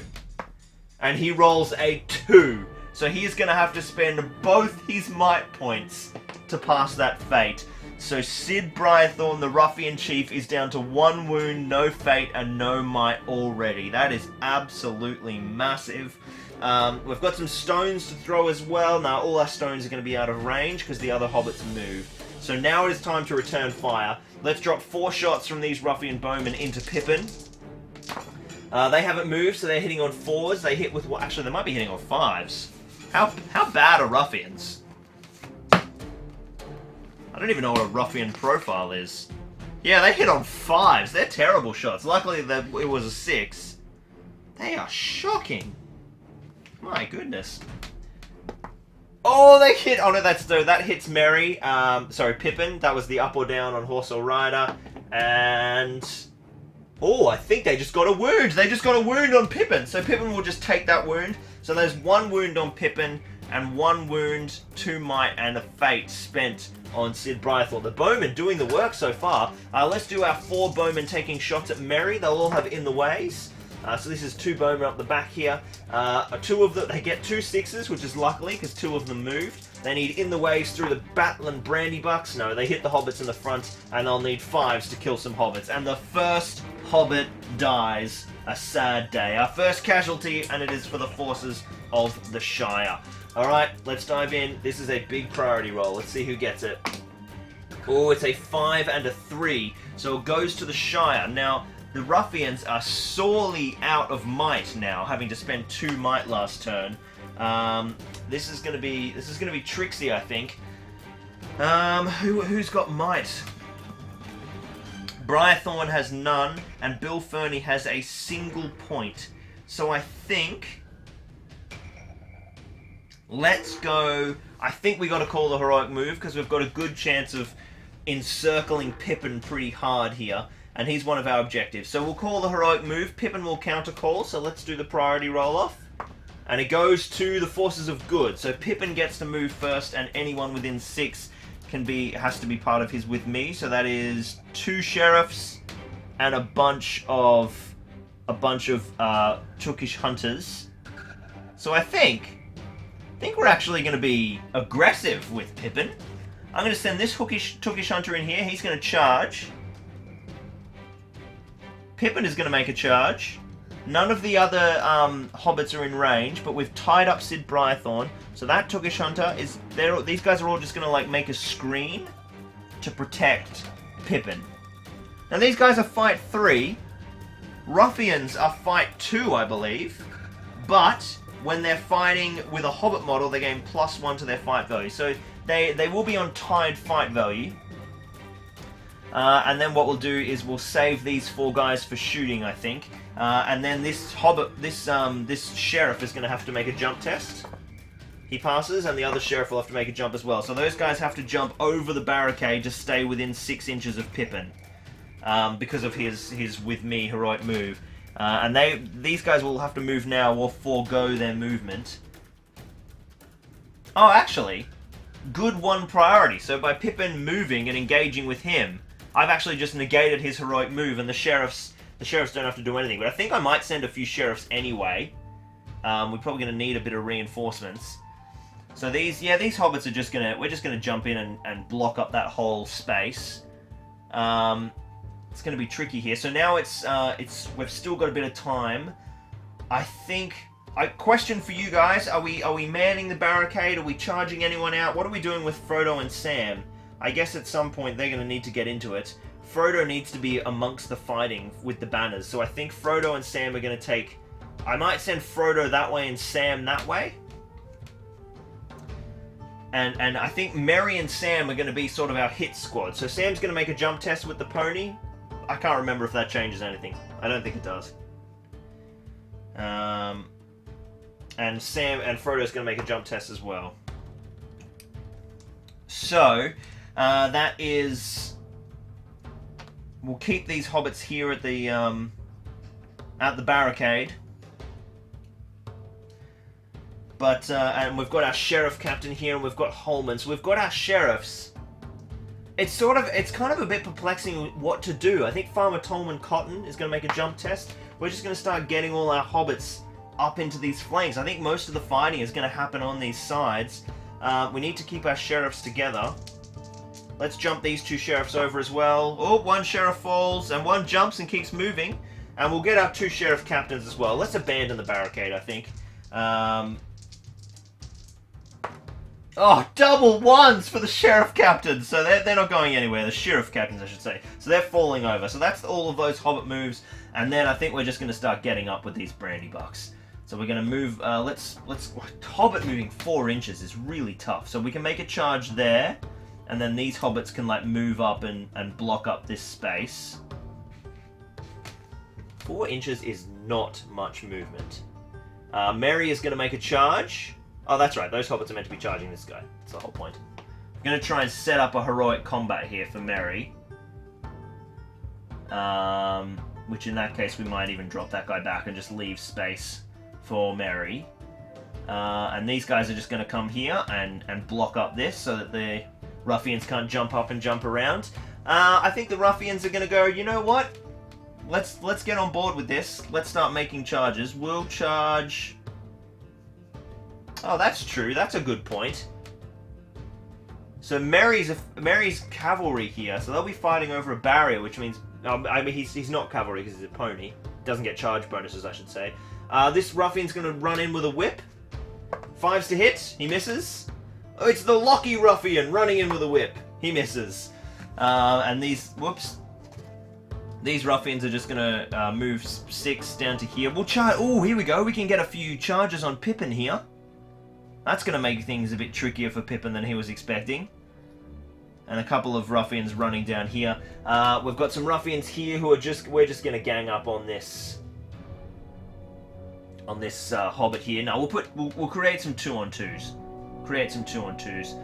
The ruffian bowmen will have shots. These ruffians will not. So these guys are just going to... Oh yeah, they'll have shots down onto the sheriffs behind the barricade. We're going to make charges here with all of these hobbits. See if we can set up any 2-on-1s to give the ruffians an advantage. No, we can't. The hobbit line is well managed. And then we've got our bowmen there. I think the bowmen are just going to all take jump tests. And they're all going to jump into the middle. One of them falls over. So these bowmen will be ready to shoot next turn. Alright, across the barrier. Interesting. So, what do they do when they can't eat hobbits, says Mr. Troglodyte. Alright, it is a big old shooting phase. We had priority, so the hobbits will be shooting first. We've got 3 bows up here. These guys basically can only go into the ruffian bowmen, I think. So they'll shoot at the bowmen who are still to shoot this turn, all the way across the way. They only get 1 hit and no wounds. The bowmen aren't doing much for the hobbits this turn. These sheriffs scooped for a stone, so they've got 4 stones that they can hurl. Still some pretty poor hits and needing probably 6s or 5s. Okay, I got a 5, so I need to look it up. So stones are strength 1 and their defense 3, so that's a wound! Down goes a Ruffian! The first casualty, the first kill for the Hobbits. And that's all our shooting this turn. It is time to get some combat happening. So, Merry has now been charged by... I've got priority, so I'm going to pair Merry off against this one model. He's got 2 attacks. I think it's probably dangerous if he calls to heroic combat now, because he's fighting over the barrier. So he's just going to fight normally against one Ruffian. Merry gets the 6, striking past the barrier. Both strikes make it past the barrier. I'm going to regret not calling the heroic combat now. Yes, I am. Merry annihilates a Ruffian. That heroic combat would have gone off, but if I'd called it, we all know it wouldn't have. Let's stay on this side of the fight. We've got Ruffian versus Hobbit. The Hobbit is defending the barrier, so he wins and doesn't have to strike past, and he eviscerates a Ruffian. 3 Ruffians killed this turn. Another Hobbit on Ruffian action here. Goes to the Hobbit again. And he smashes him with a 6! Jeez, the Hobbits are enraged. Defending their homes. One more Hobbit on Ruffian. Another 6 for the Hobbit to win.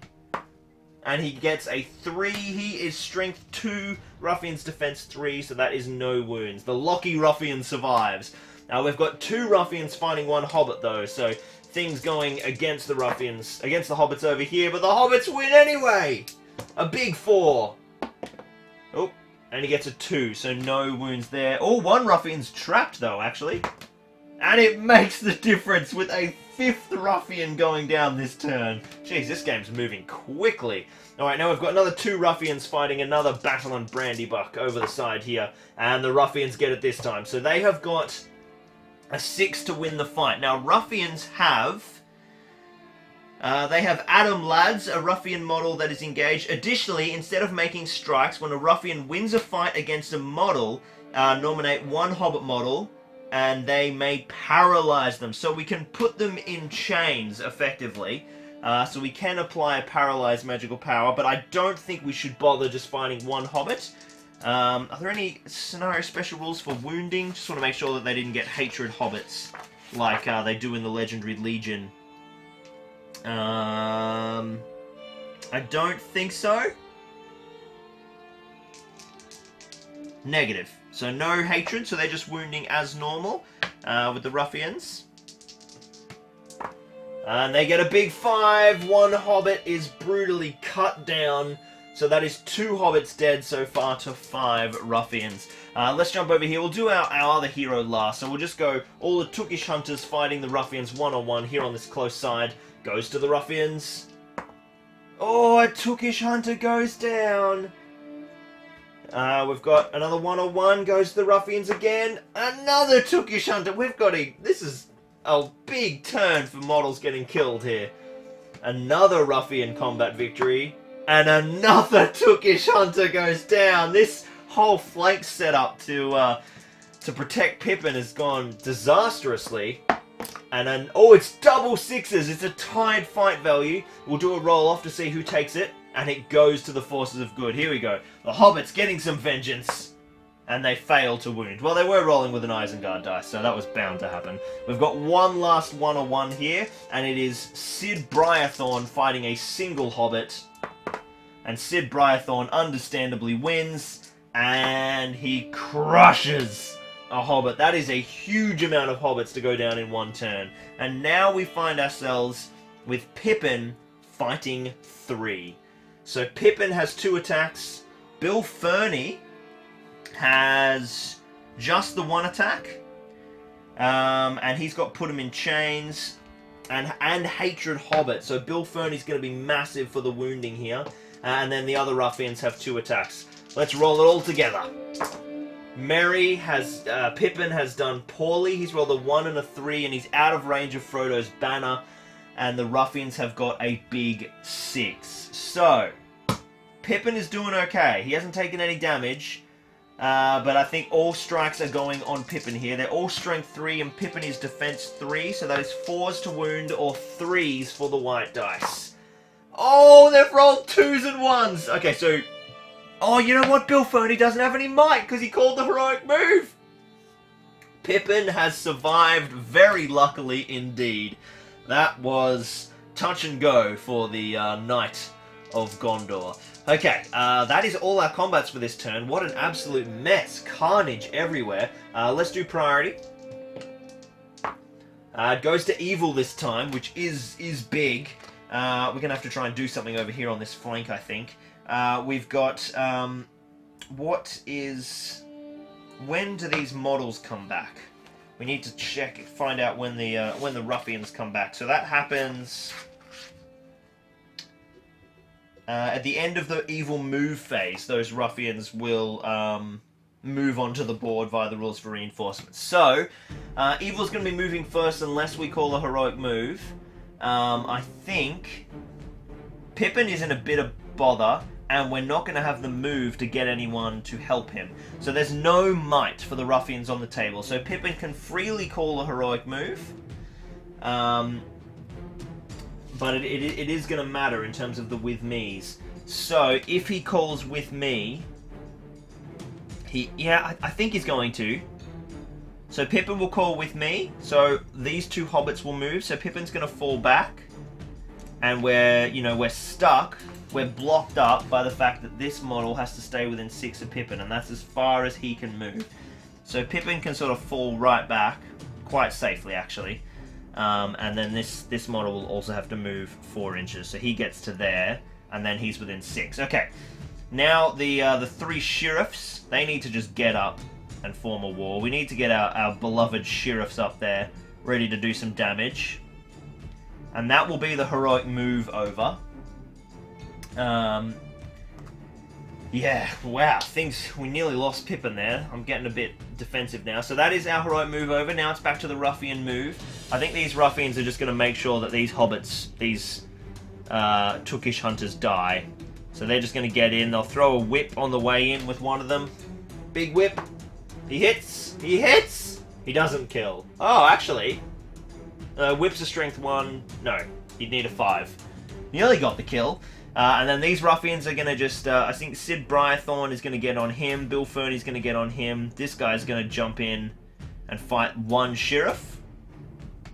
And then these guys are going to try and make a jump. They'll need to roll 6s to land in the control zone.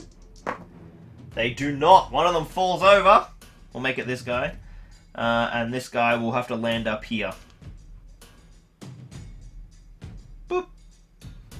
So they're both over the wall there. Lockie is going to... I'm just going to charge over the barrier, I think, the Lockie Ruffian. And these guys are just... Well, I'm just going to start charging. So this guy is going to go bang. Pippin's going to get... Merry, rather, is going to get charged. This Ruffian's going to get in and charge both these hobbits. The bowmen are just going to run in. All 5 of those bowmen are going to be ready to shoot, so I think I'll just leave them there as a firing battery. This guy's going to stand up, and he'll just shoot as well. We can just shoot into combat. We don't care about being evil.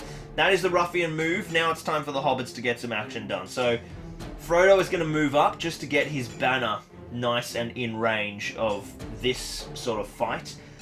No one is clearly coming, so I think these hobbits are going to leap the barricade. All 4 sheriffs leaping the barricade. 1 has fallen over, but 2 have rolled 6s and made big charges into the Lockie Ruffian.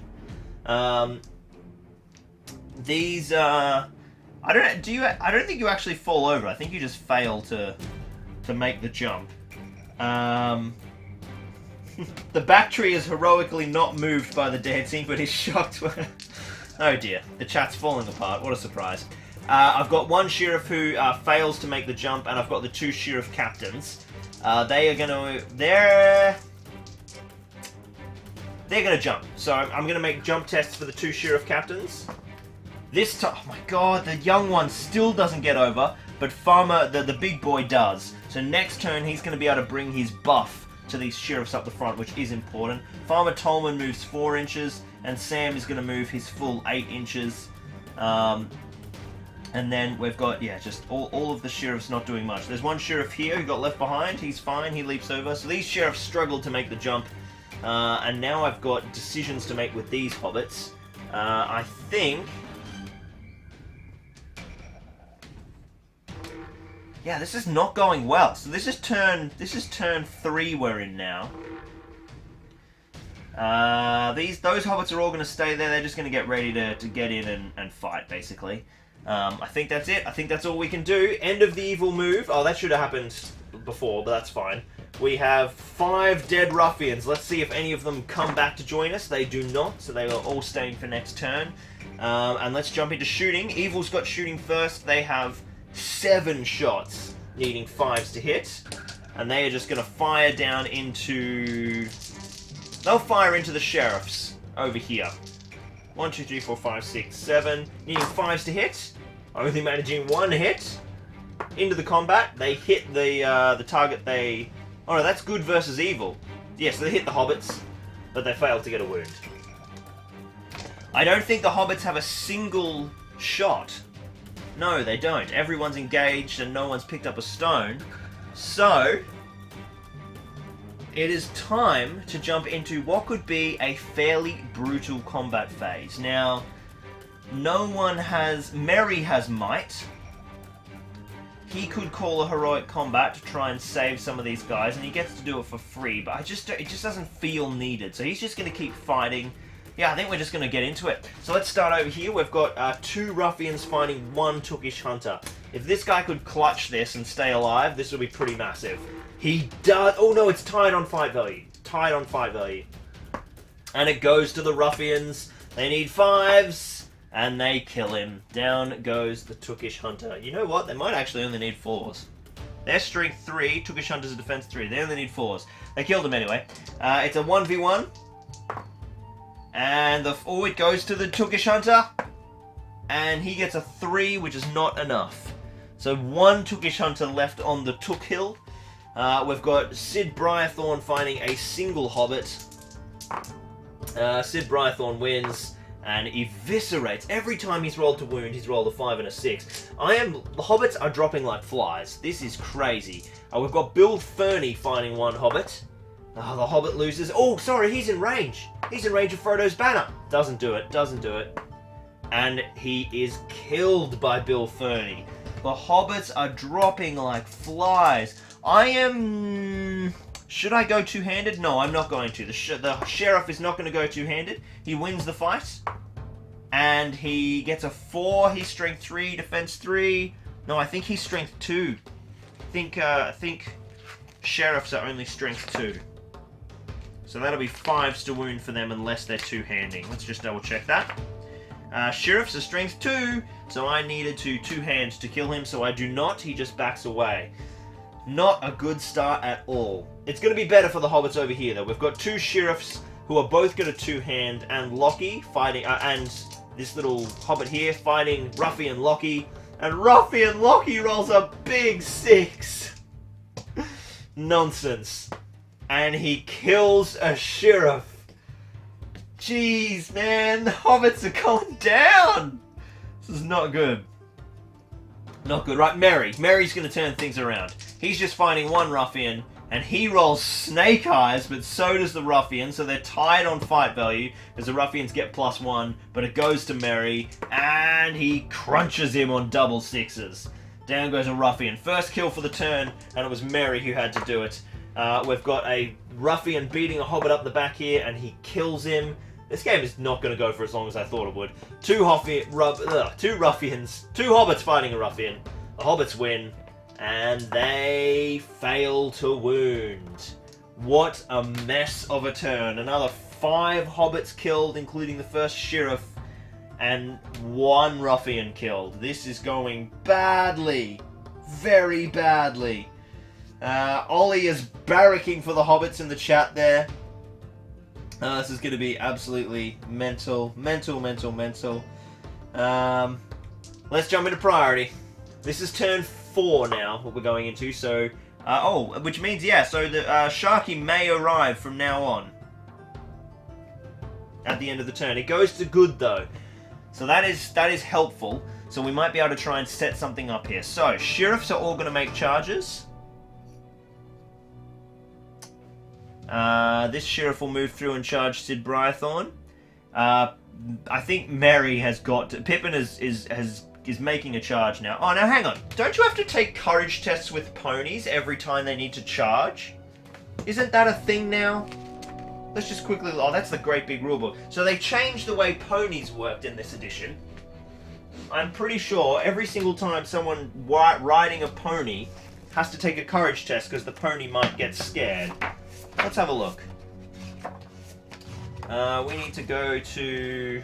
I don't know where the hell this would be. I guess it's in cavalry. Let's look up cavalry. If anyone can enlighten me in the chat. Monsters, war beasts, the One Ring, weapons and war gear. I'm sure this is a thing.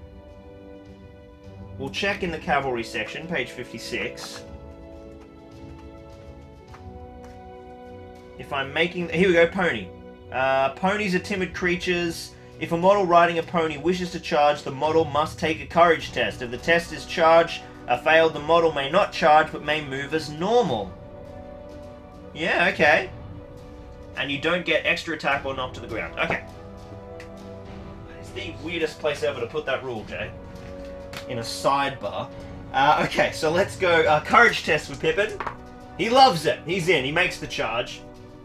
And now we've got our sheriff leader gets in and gets within 3 inches of all of those sheriffs, which is really important. Same for these sheriffs here. These guys are going to jump in, and he's going to jump in and fight him over the barrier.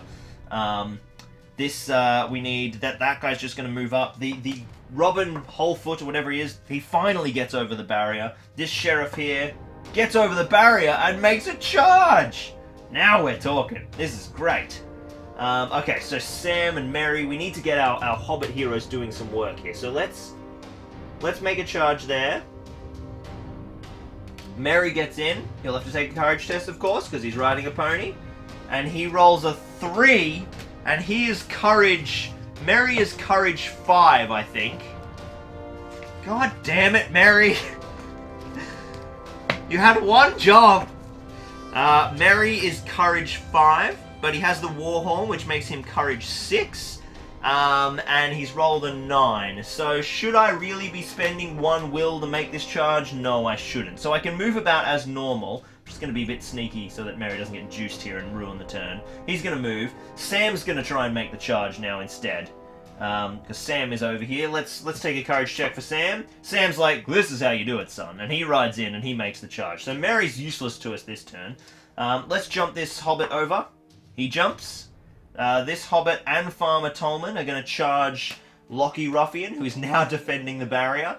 And that's all the Hobbit movement. The Ruffian bows are really not doing a lot. I think it might be more beneficial for these guys to just leg it up the field and start piling numbers in. Seeing as the Ruffians have such a numeric advantage, they might as well try and... Oh, and this Hobbit should also retreat. Yeah, that Ruffian will throw him with the whip. He hits! Oh, I think he just killed him with a whip. No, he's only strength 1. So these 3 Ruffians are all just going to probably fall off the terrain piece, but we know where they are. No, they're staying on. So all the Ruffians have pushed up. Let's see if any of our Ruffians who have died come back. We need 6 dice, 1 for each of them. And 2 Ruffians move back onto the board. And they will do full moves, but not able to make charges, as per reinforcements. So there's a pretty massive second wave of Hobbits coming in here. Of Ruffians, rather, which is dangerous, because the Hobbits have been crippled. We've already lost 11 Hobbits. The heroes need to start doing some work. Now, do Sharky and Worm arrive? That's the really big thing. No, they do not. So the Hobbit heroes have got to start cutting their way to that board edge so that they're ready to get them when they get there. And we've got Merry and Pippin moving up, but this squad, this has got to be our hit squad to get them, I think. Let's start with the combats, because there's going to be no shooting again this turn. I think... Now, what is Sam... Let's have a look at Sam's special rules. Can Sam do anything for us here? It doesn't look like he has the cool heroic combat thing in this one. So no, he's just got strength 3. That's it. That's it. He's not going to call a heroic strike. He's just going to fight as normal. Let's show it how it's done, Sam. Let's show him how it's done. Sam rolls a big 5, and he will only need 4s to wound, and he crunches a Ruffian. Good work, Sammy boy. And now we've got 2 Hobbits fighting 1 Ruffian. It's tied 6s, luckily. The Battling Brandy Bucks are fight 3, and so is the Ruffian. So it goes to the Ruffian. No, there's 6 is a Hobbit. Goes to the Hobbits, and he's trapped as well. Doesn't matter though. The Hobbits get him. This is a better start for the Hobbits. And now we've got a 1v1 up the back here. Let's see if they can hold the wins on this flank. They do, but they don't hold the kill, so he'll just back away. But they've managed to kind of clear up and shore up this flank a little bit more. Let's start with Farmer Tolman and a single Hobbit militia fighting against the evil Lockie Ruffian. And the Lockie Ruffian wins again! He's going to strike at Farmer Tolman, but he fails to wound, so these guys just fall back. Okay. Now it's going to get really interesting. Let's do a scary one for the Hobbits. Over here, 1 Hobbit in range of Frodo's banner, though. He rolls a 5! He rolls a 5, and the 3 Ruffians roll 1s! He wins. Can he kill someone? Can he kill someone? No, he can't. He rolls a 1, but that's fine. All we needed was for him to survive. That's massive, because it stops the advance of those 3 Ruffians. That's good stuff. Okay, now we have Sid Briarthorn fighting a single Sheriff. The Sheriff is going to go two-handed, because he's in 3 inches of the Sheriff Leader Wholefoot Brace Girdle, which means he is burly. Just absolutely insane. So a fight 3 burly Hobbit fighting Sid Briarthorn. And Sid has got a 6. I believe Sid might be fight 4. So that might be the combat for him there. Let's have a look. Where's the army list? Where's the damn army list?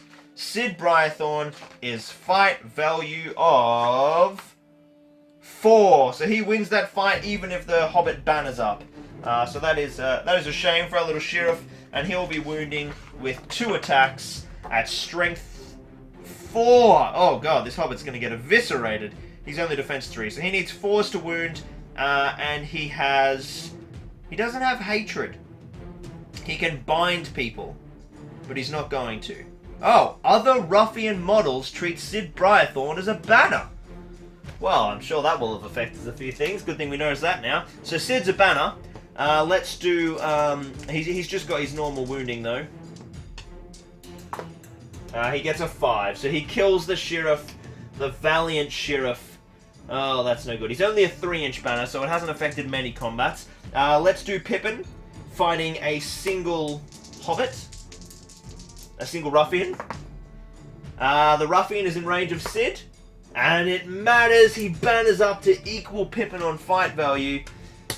Oh, let's see how we go. And it goes to the Hobbits again. Pippin charges him down and puts a big old 4. Strength 3, defense 3. Actually, isn't Pippin only strength 2? Jeez, these strength 2 models are murdering the Hobbits. Pippin is strength 2. So he needs 5s to wound a Ruffian, because Ruffians are defense 3. That is absolute madness. Okay, so Pippin fails to kill the Ruffian. We're going to need these Sheriffs. They're going to be massive. We've got a 1-on-1 here. The Sheriff's going burly. It's a tie. Oh, interesting decision for the viewers here. They're tied. Pippin could banner. The Sheriff could banner, needing a 4. Or we could do the 50-50 roll-off needing a 4. So it's actually exactly the same result, whether or not he banners or we do the thing. So we'll do the tie. There you go. It goes to the Hobbits. And now he's strength 2, defense 3, so he needs 5s, which goes down to 4s because he is burly. He fails to wound. We've got a 1-on-1 here against a trapped Ruffian. Oh, the Hobbit's going to have to use the banner. No, it doesn't work. Ruffian gets it, and he kills the Sheriff. Jeez, these Sheriffs aren't doing much work. These are meant to be my hard hitters. Here we go. 2 Sheriffs fighting a Ruffian on the ground. Surely they can do something there. The Sheriffs get a big 6, and he's out of range of Sid, and they need 4s. And now they roll 5s and 6s when I don't need them to. And they finally kill a Ruffian. We've got a 1-on-1 up the back who will be out of range of the burly bubble, so he's just going to fight normally. This Ruffian is in range of Sid though, but he still loses. And he's fighting over a barrier, so he needs to strike past the barrier, but he doesn't wound him. Waste of a good 6 there, so he'll have to back away. I think that might be all of the fights. So, this is getting very touch and go for the hobbits here. We've lost 3 sheriffs this turn. Let's have a look at how many are dead. This is a hard scenario. There are 13 hobbits. 13 hobbits. Dead. That's more than half the troops. That's absolute madness. And we've barely made a dent in the Ruffians. We need to get more models in the fight. Okay, let's do priority. Good wins, which is big. Because they will get to sort of dictate everything. So let's keep swamping these models. Can't believe we lost all those sheriffs. That's huge. And all of these guys are about to arrive and mop up these sheriffs. Okay, Pippin's going to have to make a charge. The problem is Pippin is going to be taking on Sid Briarthorn as well. So what I've got to do is I've got to send this sheriff in to solo Sid Briarthorn. Pippin's got to make a charge. So he's got to take a courage check. He gets 5.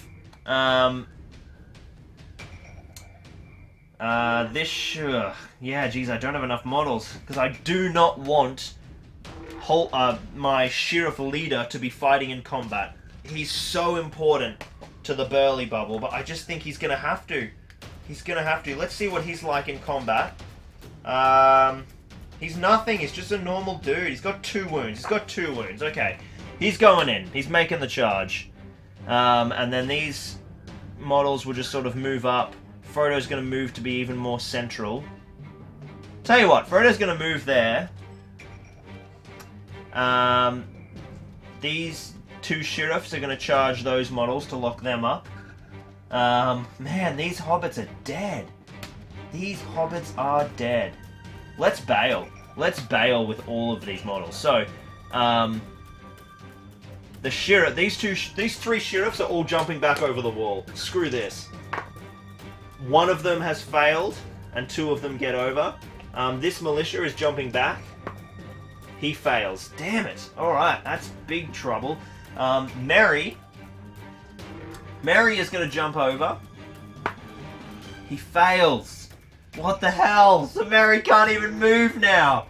You're kidding me. Alright, well, all these... all of those hobbits are going to make charges. Sam, he's brave. Oh, sorry, that was Sam who failed the jump, not Merry. Merry makes the charge.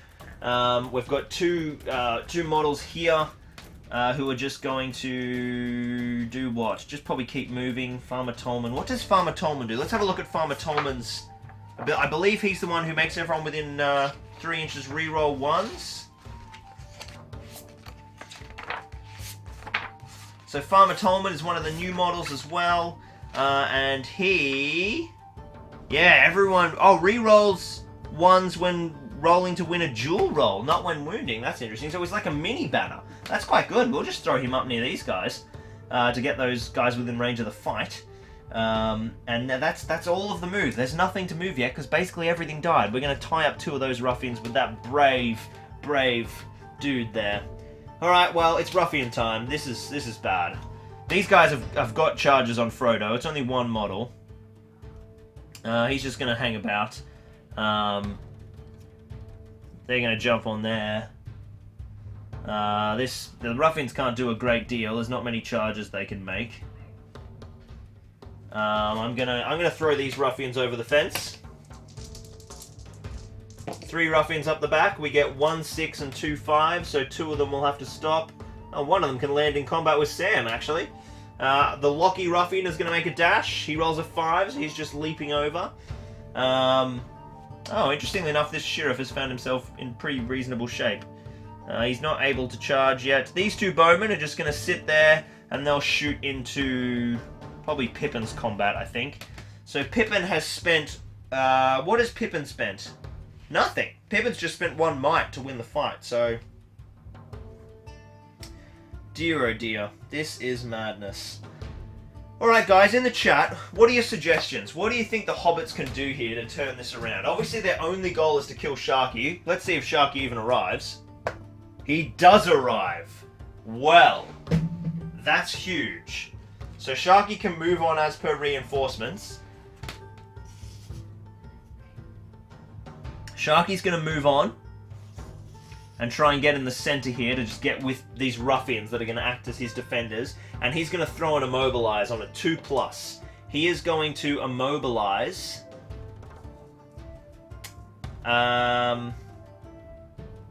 range of... Oh, I'm immobilizing Pippin, for sure. He immobilizes on a 6. Pippin is going to throw his 2 will and resistant to magic at this 6. Because if he is immobilized, he's dead right now. He gets 4s.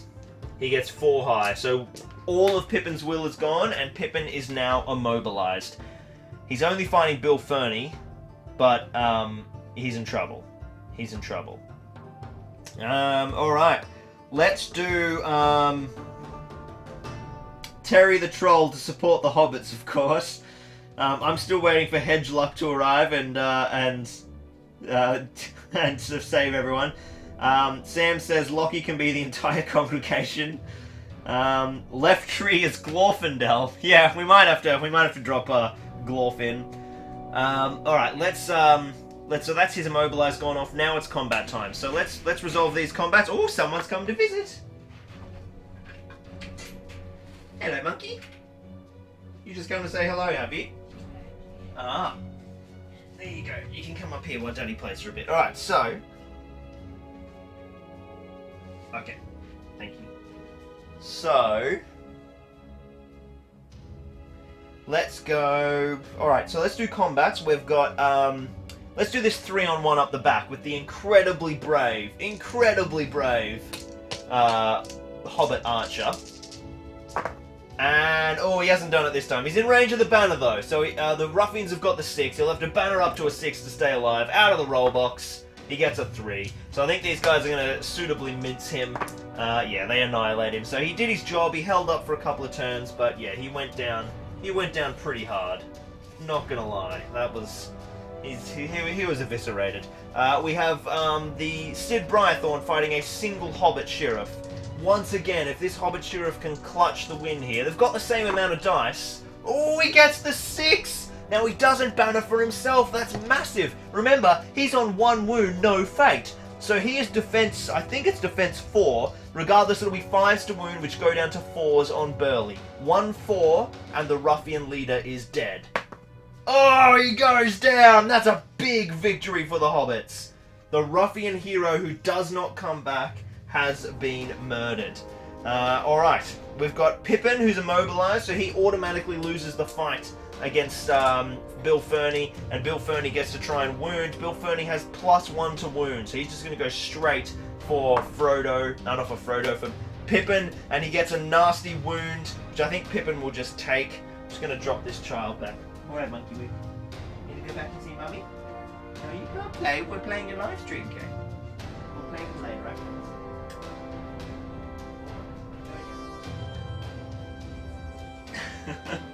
Hazel likes to play with my hobbits and my my ruffians and models especially. So let's do. Let's go. So Pippin has taken a wound. That's what we were doing. So Pippin, he's going to roll his first fate, which he passes. So Pippin does. So Saruman's immobilized there. Did manage to get him a wound, which is pretty nice. Alright, we're going to do the sheriff leader last. Let's do... Actually, there's no more sheriffs in range. Frodo has, I think, just the 1 attack for some bizarre reason. Yep, just the 1 attack. I'm not going to call a heroic defense. I'm not trapped, so I'm not particularly worried about Frodo. He's just fighting a single ruffian, and he might have his own banner. I'll have to check. Does he banner himself, or is it other? All Hobbit models within Frodo, so that's himself as well. So he gets to banner up, and he wins the fight for it. He won't make strikes, that ruffian just backs away. Alright, so that's all the fights over there, and it went better than expected. We killed the ruffian hero, but over here there is a poor militia getting swamped by 3 ruffians. And he is not not manage to do anything there, and he gets cut down in his prime. We have now lost 15 Hobbit models. Things are not going well. Let's do Sam. Sam fighting a single Hobbit model. You know what? I think Sam is going to call a heroic combat. Is that a terrible idea? Because I'd have to roll a 6 to go and get the charge on Sharkey.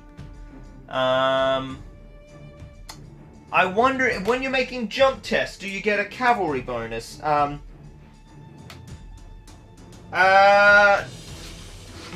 you're right. Immobilize doesn't automatically make the model lose the fight. That's paralyze. I was thinking that I'd put him in chains. You're right, we did only immobilize him. So Pippin should have actually got to roll to see if he won that fight.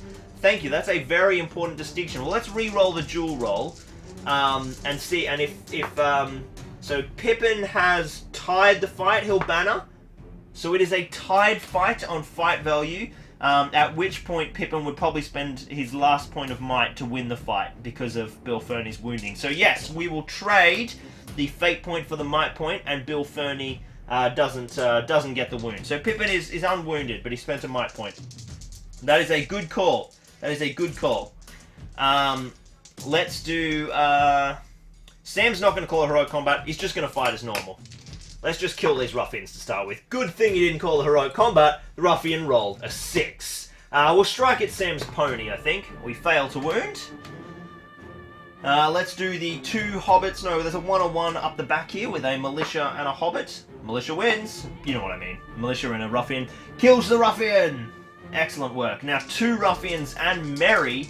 Oh, that's right. Merry was meant to call a heroic combat. Doesn't matter. You meant to call them at the start of the turn anyway, so I couldn't have done it with Sam. And Merry gets the big 6.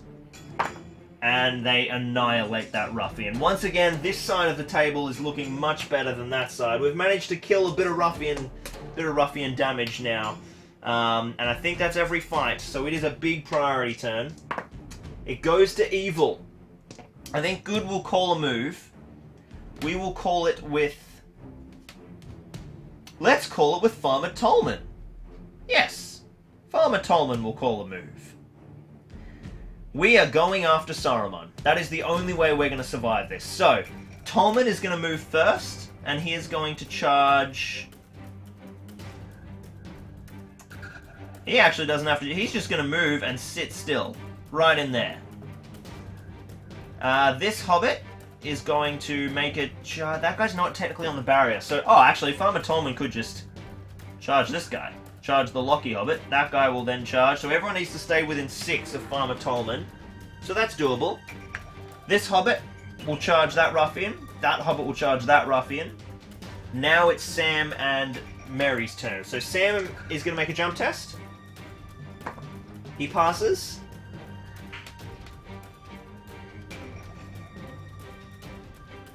And now Merry will make a jump test. He passes, and he only rolls a 3 though. Actually, you know what? There's not enough room. He'll have to ride all the way down here, I think. Yeah, and jump over here. He can't enter the control zone though. Is that going to be more than 8 inches? No, just. That'll be fine. So Merry and Sam are now over. Sam, unfortunately, has now found himself a little swamped. So let's throw another Hobbit over. That Hobbit will land there. Oh, actually, Sam can't make that jump because he didn't roll a 6. So Sam will actually just have to charge that model. Because you can't land in an enemy's control zone unless you roll the 6. In which case, that means that Hobbit should just get in on that guy as well.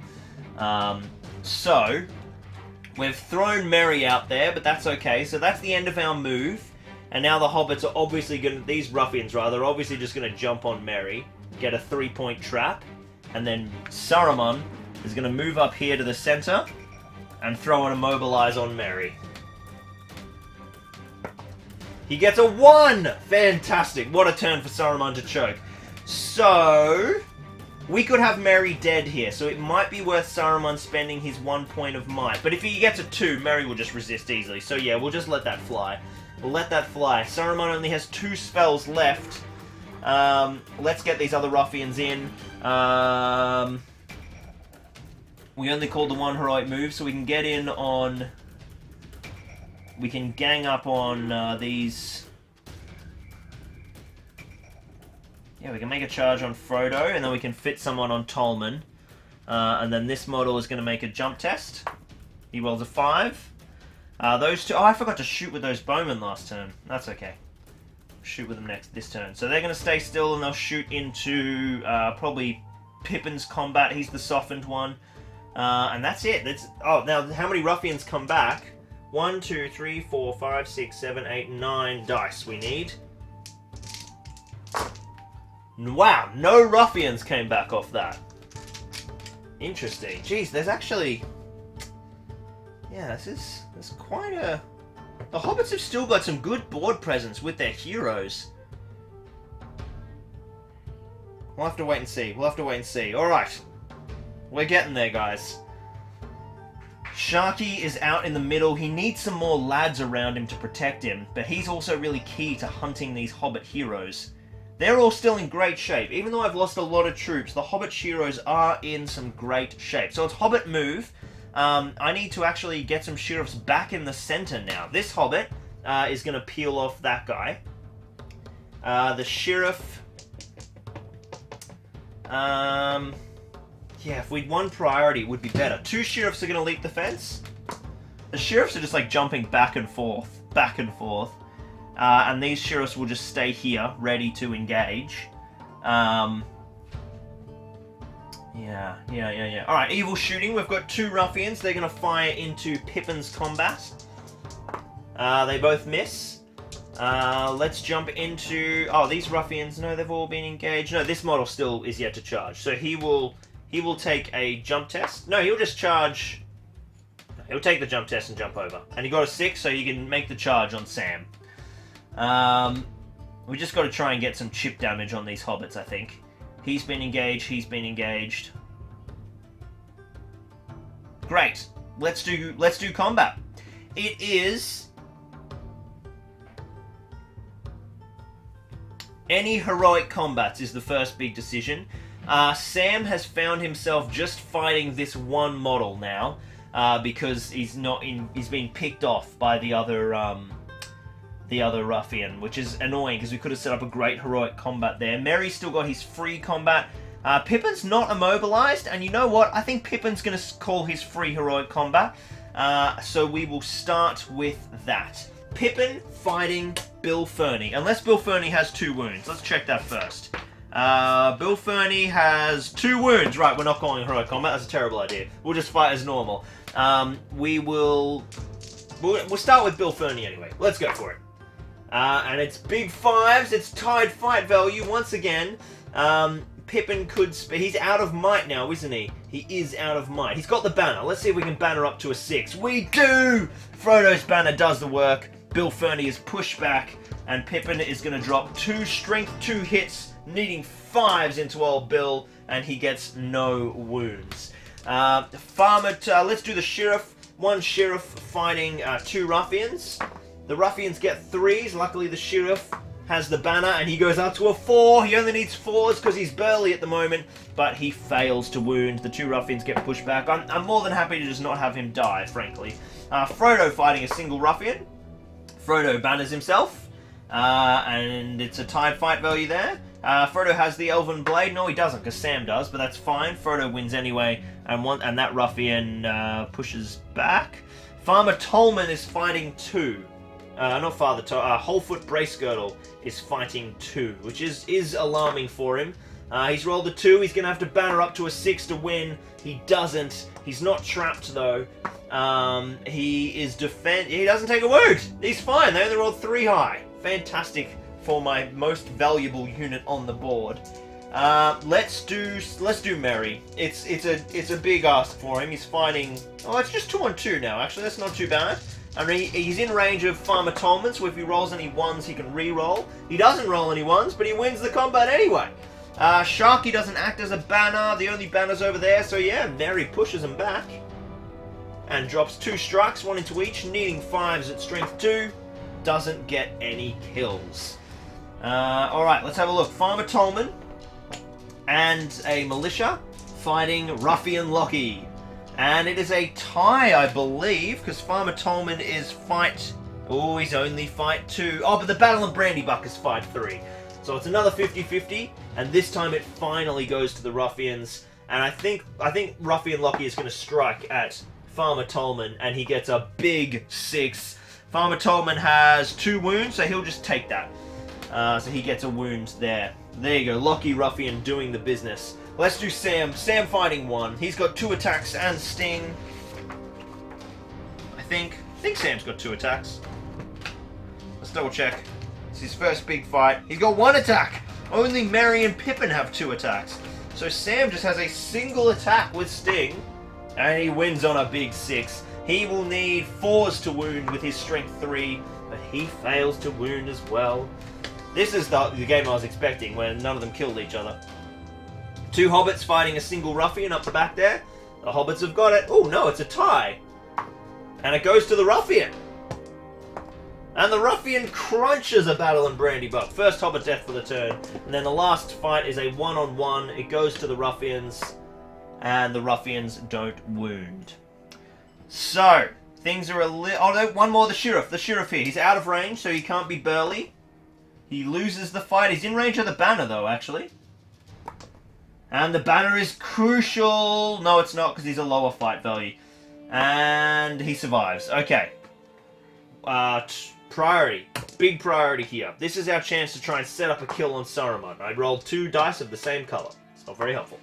It's a big 6. It goes to the forces of good. Let's see what we can do here. Let's see what we can do. This sheriff is going to charge...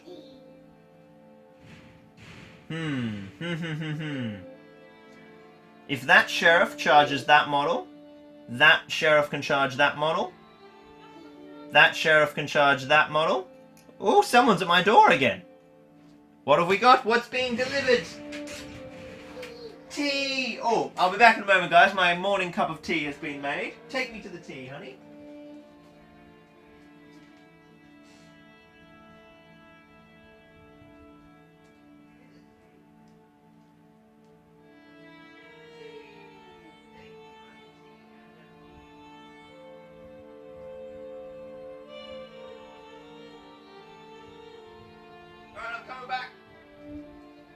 Alright, you can all ruthlessly annihilate me for Earl Grey with milk again, but bite me, it's delicious. So, where were we? We're setting up a kill on Saruman is what we're doing. So this we need someone else to occupy Worm, because he's a little scary. Ah, sod it. We don't need anyone. Oh no, I've done that all wrong. That hobbit's got to go and engage that one, and then that's got to leave the gap. Yeah, okay, so Merry can get out now. The first control zone Merry enters is Sharky's. So he doesn't have to charge Worm, but obviously Worm will just make the charge anyway. And then we've got... If that has a special request, can you show your TV, your tea on the TV? Oh, okay. Here you go. See, look, here's my cup of tea, honey. Oh, okay. Well, I've put it in shot. Hazel wants to see Eeyore in the live stream. So we've got the charge on Sharky, who hasn't cast Terrifying Aura, so he doesn't cause terror. Let's work out how we can support Merry and keep him alive. I think Frodo is going to make a charge. He's got the movement to get there. Let's make it not a charge, sorry, a jump test. So Frodo's going to make a jump test. No, we'll try it with Sam. Jump test with Sam. If I can get a big 6 here, this is massive. Oh, it's a 5. I'm spending might. Okay, so Sam gets the charge, and he can get on Sharky. So now what we need to do is find a way to stop anyone else from peeling off those hobbits. It's hard, but it's doable. Oh, it might be doable, I should say. Okay, so Ruffian Lockie needs to be engaged, so I'm just going to have to lock these models up. All of those models are now locked up. Gee, you know what would be useful right now, guys? Some Hobbit troops that aren't all dead.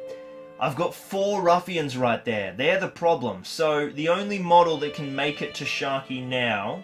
Now, you know what I got to do? Sam has got to charge Sharky, and then heroic combat into... kill Worm, and then heroic combat into Sharky.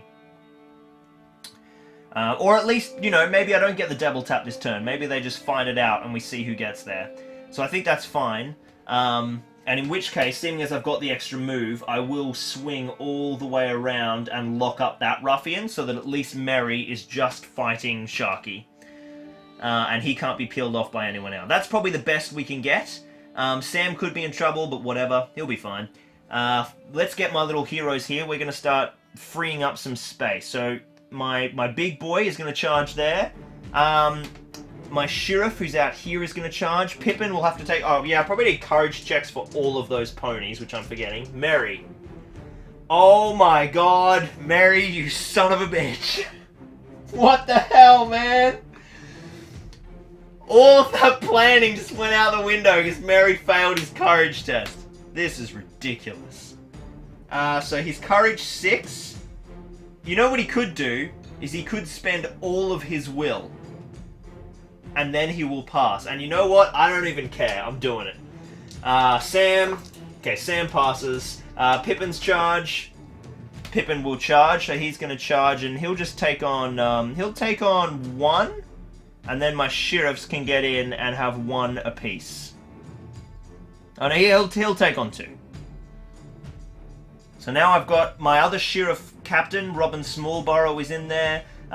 Frodo's nice and central to all of the big combats, and most importantly Saruman's, and we've locked up this side of the flank. So there are 2 models left for the Ruffians to move, and they're obviously just going to try and jump in on Sam. This model will just make a jump test. If he rolls a 6, he does not, so he won't be able to charge. So I've got a chance here. I've got a really good chance here. I think it's time to have a bicky. Alright. This is big. So, beginning of the turn, I'm calling a heroic strike with Merry. That's Merry's first point of might. Pippin. He could call a heroic combat for free, but he's not going to, because he's fighting 2 models and he can't kill anything because he's useless. Sam is going to call a oh, you know what's retarded? I shouldn't say that. You know what's silly?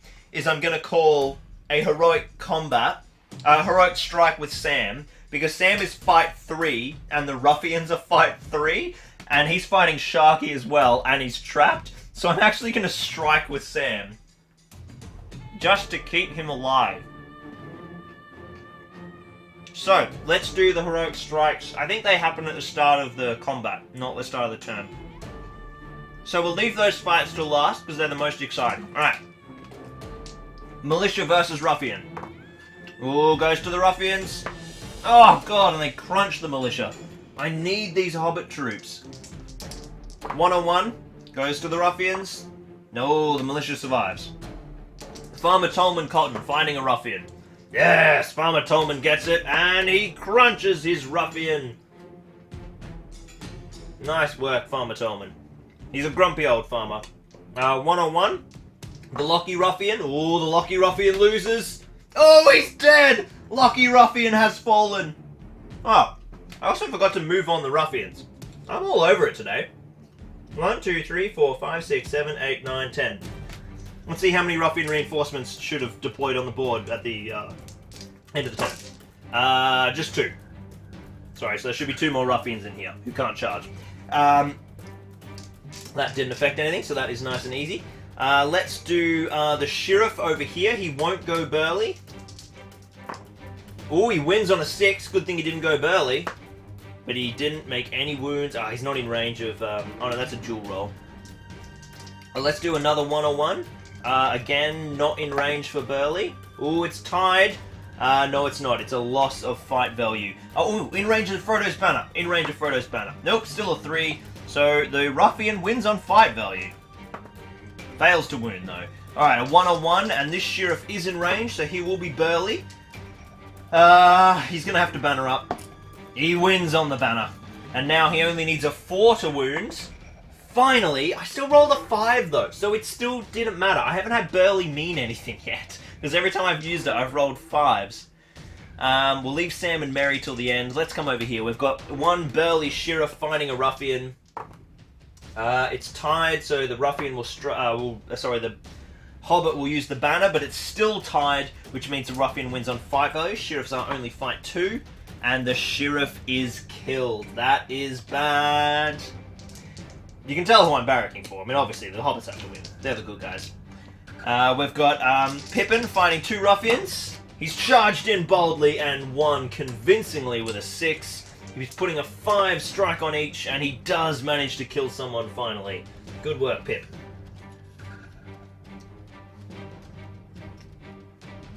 Alright, how many? So we have killed... I wonder how many Ruffians we killed. Anyway, one-on-one here with Robin Smallburrow fighting a single Ruffian. It's Snake Eyes, which means Robin... Oh, Robin banners up and still rolls a 1. Now, I'm pretty sure Robin Smallburrow is fight 2. Oh, he's not. Thank goodness. He's fight 3. So it's a tied fight.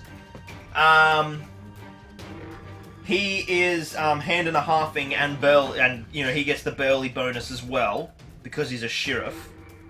So I think I'm just going to spend his only point of might to win the fight. I cannot afford to lose him. So he's going to spend the point of might, and he needs a 4 to wound. He rolls a 4. Burly finally did something. That's a nice little momentum swing on this flank. I wish we hadn't lost that Sheriff. It would have been even better. Alright, one-on-one with the Sheriff and a Ruffian. Sheriff wins, and he's burly. Needs a 4. Nah, rolls a 1. And now the Sheriff leader, whole foot brace girdle with the banner, and loses the fight, and takes a wound, and has no wounds left, and passes his fate. Whole foot brace girdle is still in the fight. Right. We lost a fate point on Wholefoot. We lost 2 Sheriff and a Militia, and 3 models so far. So now we have Sam fighting everybody. So let's do Sam fighting 3. He's just got the 1 attack, remember? He rolls a 6, and he's got the high fight value because he struck up. Let's just check Worm's rules in case that affects anybody's fight value. So Worm. So Worm can be seen by other enemy models, so he doesn't have his fight value bonus, which means at fight 2, he's not doing enough there. So Sam wins the combat, and now I have the choice as to whether or not I should strike at Worm. I don't think I should, because eventually he's going to turn to my enemy. I'm just going to try and kill a Ruffian, and I failed to do that anyway. So now the big one, Merry. He is fight 3. If he rolls a 1, he will be a tied fight value with Sharkey. If I roll a 2, I have a high fight value. Oh my god, he rolls a 1. Are you kidding me? Okay, so Merry has the same fight value as Sharkey. Sharkey only has a single attack, and Merry has 2 attacks with the banner reroll. So unless Sharkey clutches a really nice 6, I should still be okay. Sharkey has rolled a 3 and Merry has rolled a 6. In hindsight, maybe I don't even need to strike against this guy. He's only got the 1 attack. I've won the combat. I've got 2 strikes with Merry at strength 2, and Sharkey is defense 4, 2 wounds and 1 will point. 2 big wounds here could really swing this game back towards the Hobbits. 1 wound! 1 wound. Alright, Sharkey's just going to take it. So that is a great outcome. Both Hobbit heroes won their fights and did some output damage. Let's do priority. Oh, it's a cocked dice for evil. Oh, and it swings back to evil. Okay, so I think the Hobbits have got to keep calling heroic moves because we don't want Sharkey to be able to cast magic. So I think Sam will spend his 2nd point of might. And Sharkey will countercall with his only point of might. Because I think it's time to cast some magic and get one of these Hobbits dead.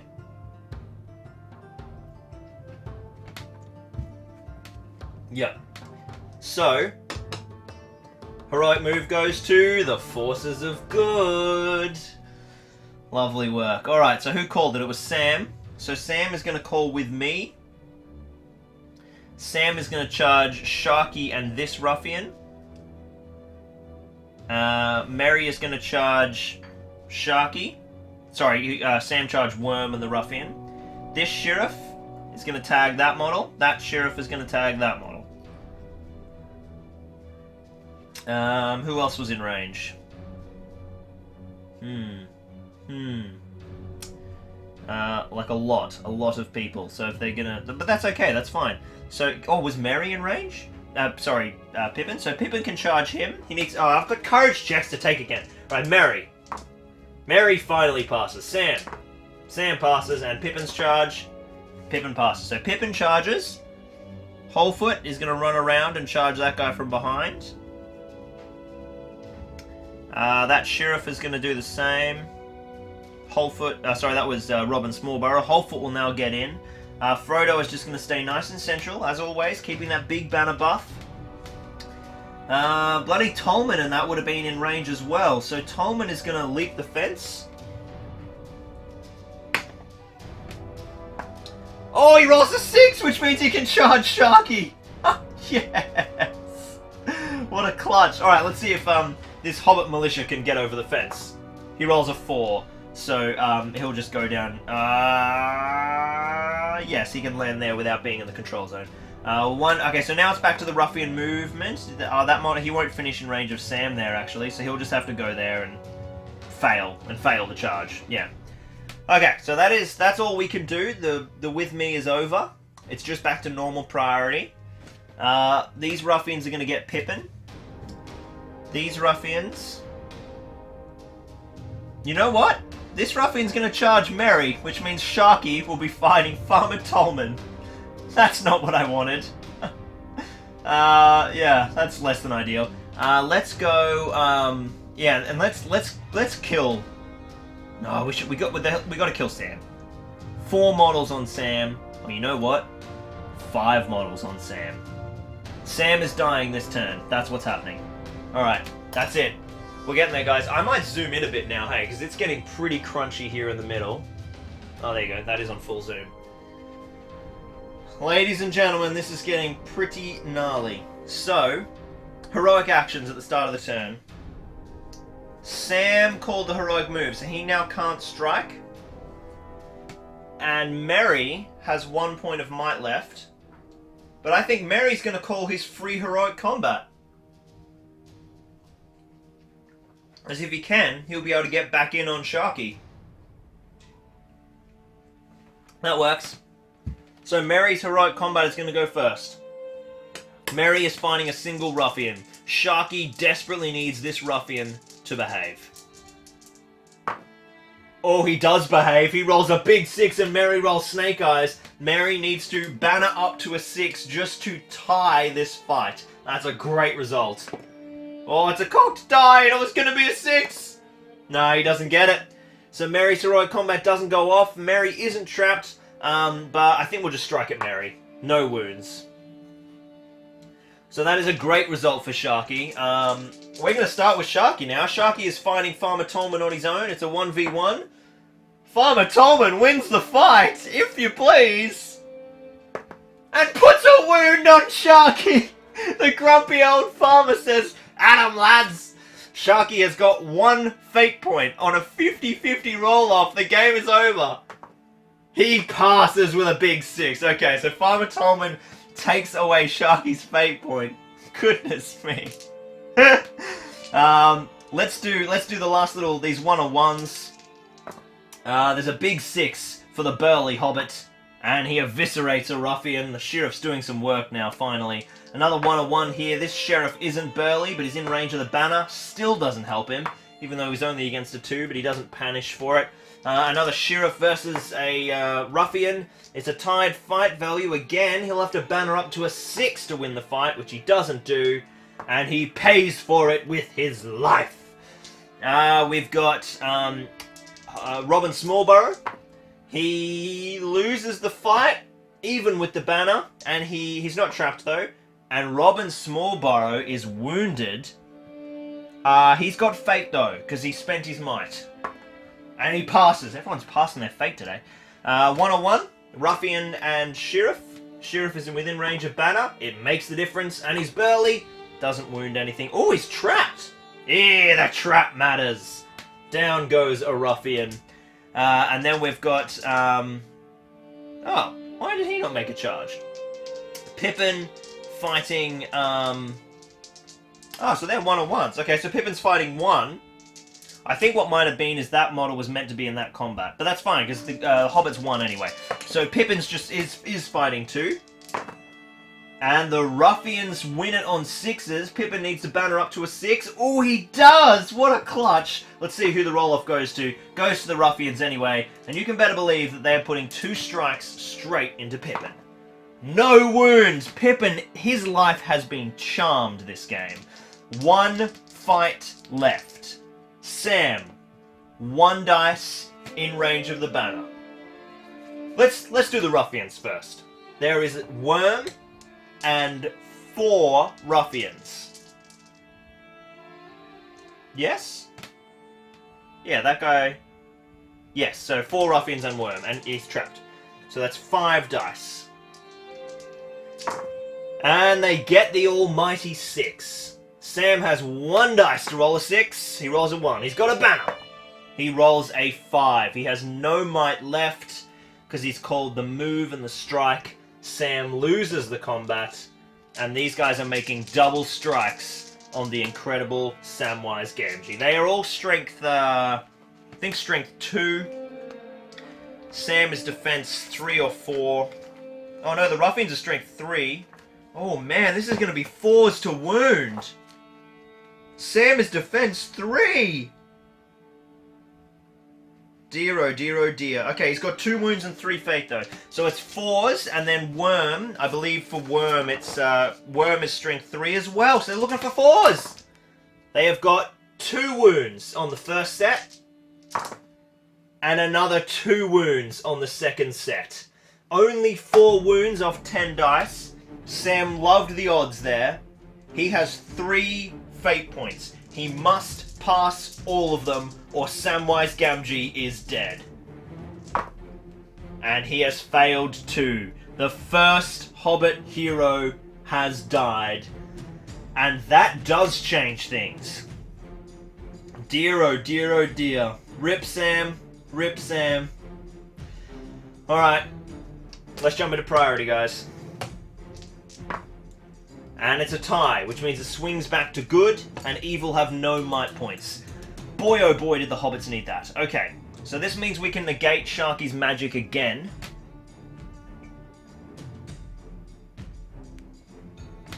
But losing Sam, I'm not gonna lie, is huge. The amount of board control in this region we had when Sam was there to tie up these 4 guys compared to now is pretty serious.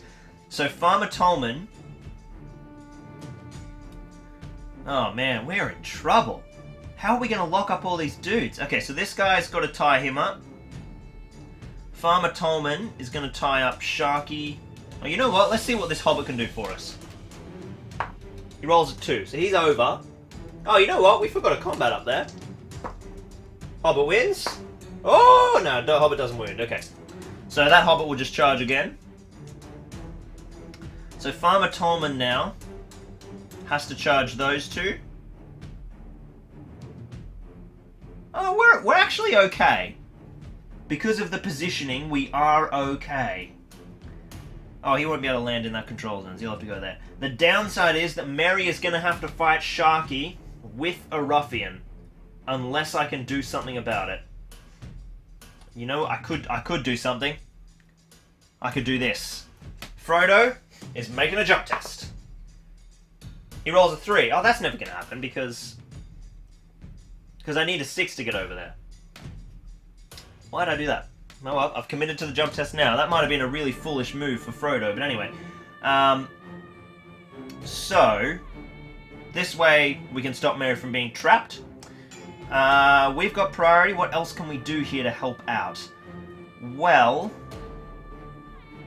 I think what we need to do is try and set up a big heroic slingshot. That's our move here. Robin Smallburrow, or this Sheriff rather, is going to bravely tag these 2 models, and then Pippin and all of these guys are going to jump on,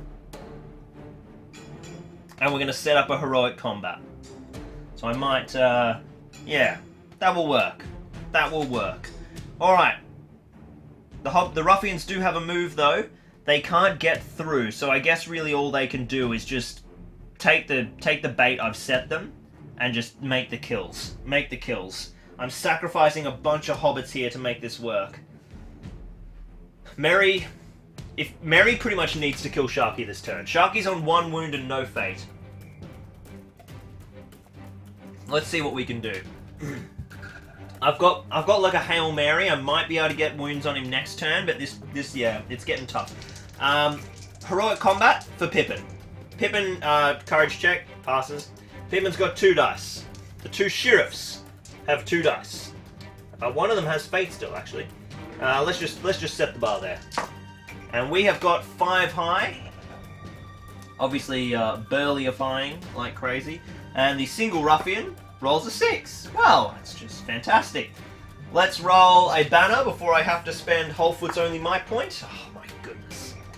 Wholefoot spends a might point. And we win on... Oh, you know what? We don't even win on fight value. This is disastrous. If we lose this 50-50, we will have spent a might point and like 2 might points. This is gonna be bad. I can just tell we're gonna lose. Yep, I told ya! God damn it! Just 1 ruffian has beaten off my 2 sheriff heroes and Pippin and taken 2 might points from them. He's won the combat and now gets a chance to strike at Pippin. And he puts on a wound. What the hell? Fate point for Pippin. He fails. Can you guys remember if we've spent any Pippins? Oh, hang on a minute. Hang on a minute. Scotty Gaming 95 has brought up an incredibly important point. Sharkey is on 1 wound with no fate, which means Worm automatically charges Sharkey. Well, this just got very interesting, because that pairs off Merry fighting the Goblin, and Sharkey is fighting Worm by himself. Oh, this just got very interesting. Okay, so this botched. Pippin has failed his first fate, and I'm pretty sure... Has Pippin spent... I think Pippin spent a fate point. So I think Pippin is now on 1 wound, no fate. You know, I could be writing this stuff down, but... Why do that? Pretty sure in, like, the first turn, Pippin lost a fate point. So, let's resolve all these small combats. The brave sheriff valiantly sacrificing himself. He wins! He wins! And he's burly. And he kills one! Get out of here, ruffians. Oh, once again, we forgot to do the ruffian move order. So that is 4, 8, only 12 at the start of the turn. How many 6s? 1 6. So 1 ruffian should have run on the board edge, but not been able to make charges. Keep forgetting to do that. So this sheriff killed someone. That's a great start. Let's do another sheriff. He's out of range of Burley, so fighting normally. He's in range of Banner, doesn't make a difference, and doesn't go down either. That's fantastic. We've got... Oh, right. We should be doing Merry's heroic combat first. So because Merry has 1 point of might left, and because they've been split off by Sharkey, which we only realised halfway through the turn, Merry should have called a heroic combat. So that should be happening before all of this. Can't believe I forgot the amazing Sharkey rule. So Merry is fighting a single ruffian. He failed his first heroic combat, and he's gone to tied fight value on the second one, and Evil win it again. And they put a wound on Merry. So Merry and Pippin have both lost their combats because of their low fight value, and they've both taken a wound. Merry's going to use his fate, which he fails. And he fails. Merry and Pippin are both on no fate, 1 wound. Man, this game is a roller coaster. This is terrible. Okay. Let's continue with the normal combats. The Shire fighting the Shire. The whole Shire fighting 2 ruffians. No, 1 sheriff fighting 2 ruffians. It's on 6s, so it goes to the ruffians on fight value. Let the sheriff fight someone, would ya? Oh, they don't kill him though. He survives. Alright, Farmer Tolman Cotton. Now, Farmer Tolman, let's just take stock. Farmer Tolman was the one who got the sneaky surprise wound, which has engineered this whole Sharkey scenario. So, praise be to Farmer Tolman. He's fighting 2 Ruffians. Let's see how he goes. The Ruffians have rolled a 6. They've rolled double 6s, in fact. Farmer Tolman is in range and is fight 3. Let's see if we can banner up to a 6. Get on the dice box. Oh, he banners up to a 6! Alright, this is the 3rd 50-50 roll-off for a Shire hero. I will note that all the 50-50s early game have been going the Shire's way, and we have failed.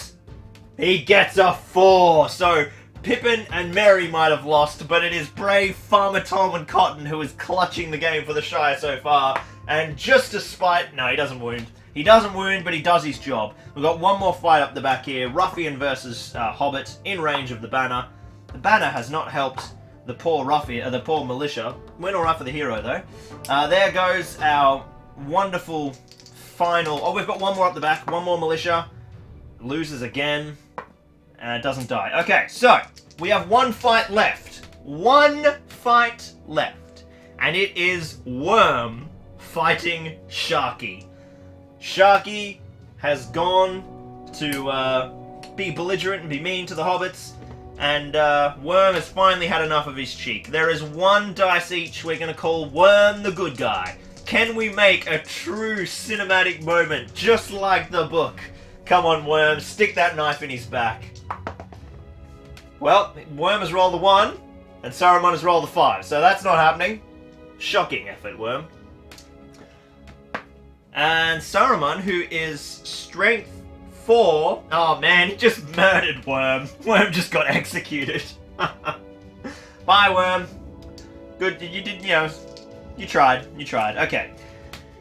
So, that turn went disastrously for the Shire. We lost a lot of resources on Merry and Pippin and Sam. Sam's dead, sorry.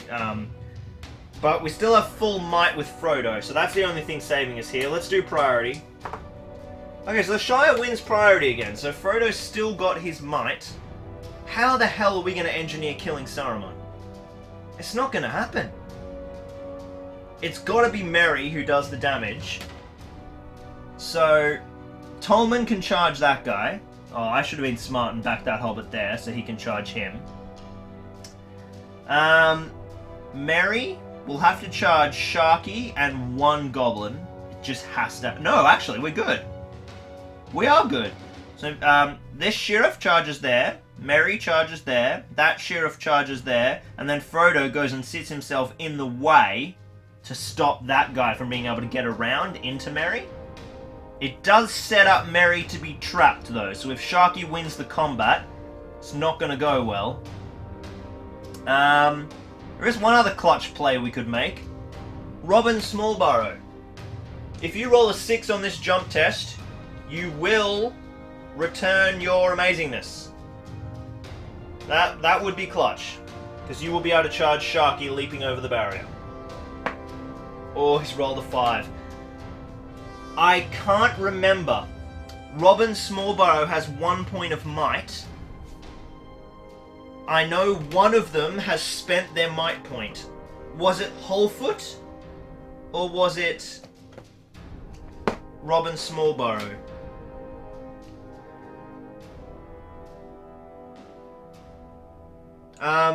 Renga Katterberg is saying rerolls for Worm, so Worm doesn't get isn't affected by the banner because Frodo's banner only affects fellow hobbits, if that's what you're meaning by rerolls. And obviously and Worm isn't a banner model.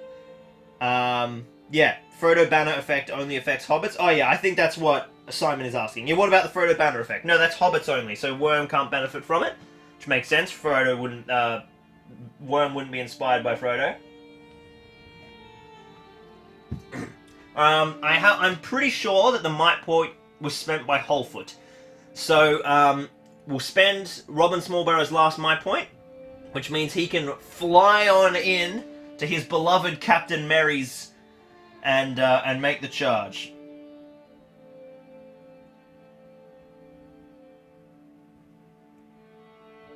I don't think I used... No, the might point I spent last turn to make the 5 or 6 was from the big one, the captain. So that was Wholefoot.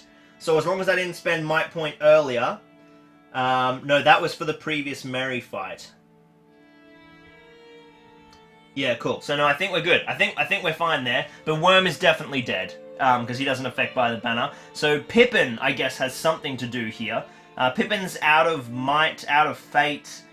He's in trouble. This sheriff is just going to charge that guy. I guess all Pippin can really do is probably just try and mop up this guy, and then we need to still be around next turn in case Merry goes down so that we can make a play.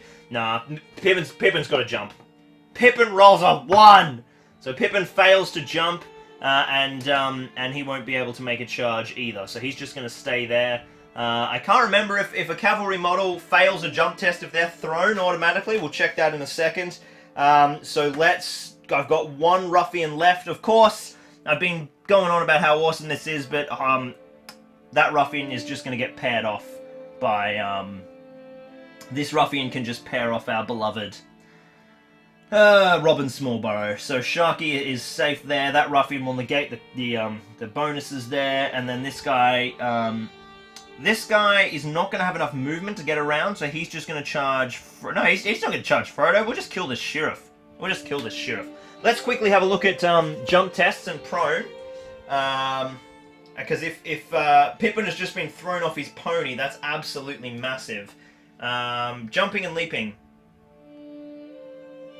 Yep, if cavalry models fail their jump test, there is a chance... Oh, okay, right. So you just have to... You take a thrown rider test. Yeah, so you take a thrown rider test, and if you roll a 1, you are thrown. So no, I think that's what it said. So, we have options here. Merry has... do we have any options? Do we have any might points left on the field? I don't think so. No, we don't have a single might point. Except for Frodo, who's not in combat. So, it's, Yeah, no, so I'm not... Pippin is not knocked thrown. Knocked flying. He's fine. So, I think it's just punch on. Farmer Tolman doesn't have might, Merry's out of might, Pippin's out of might, and Frodo can't do anything. Let's get on with the show.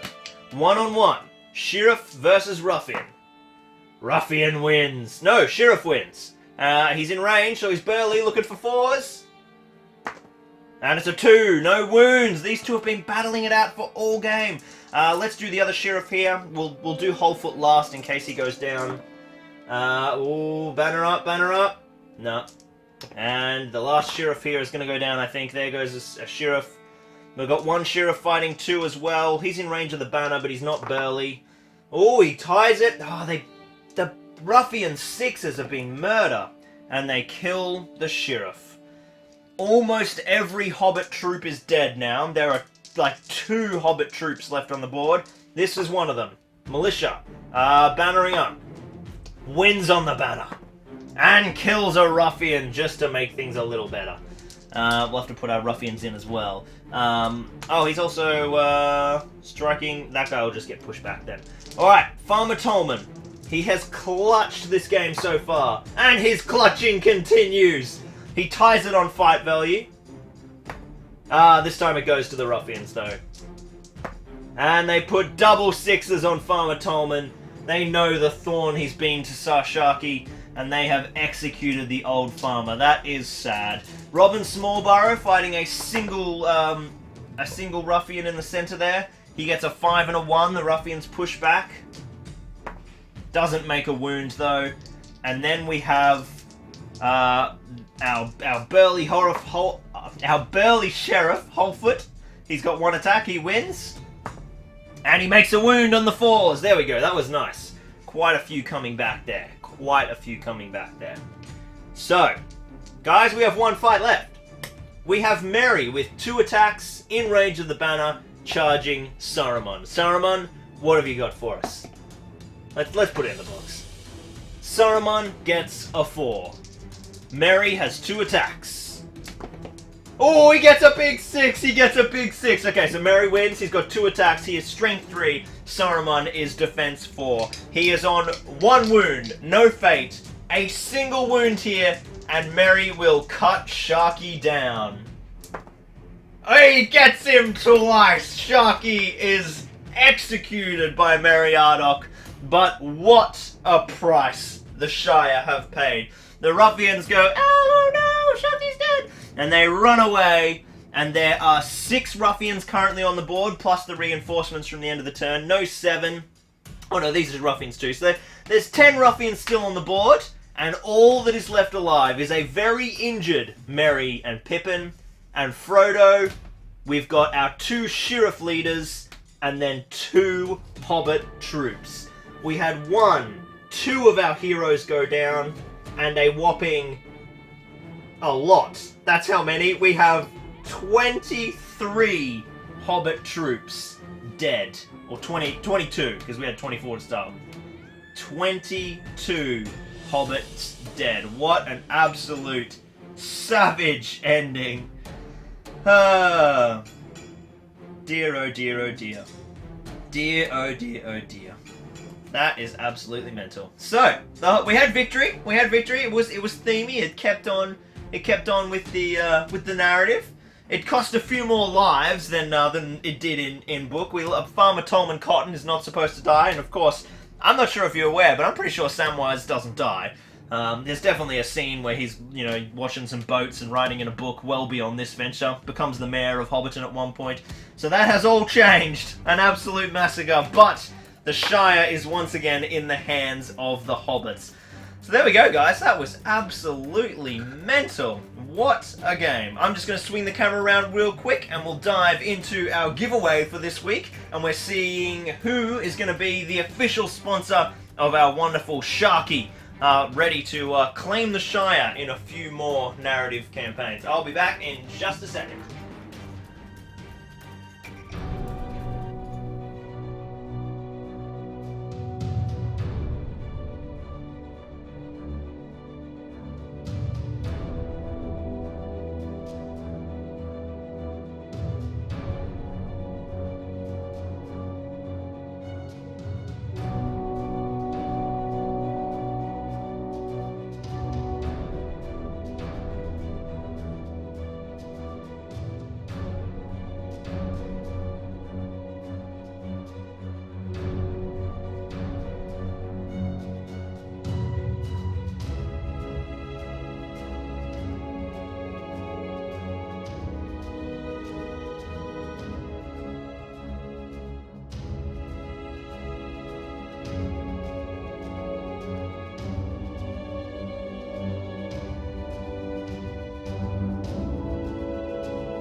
Aha, I'm back.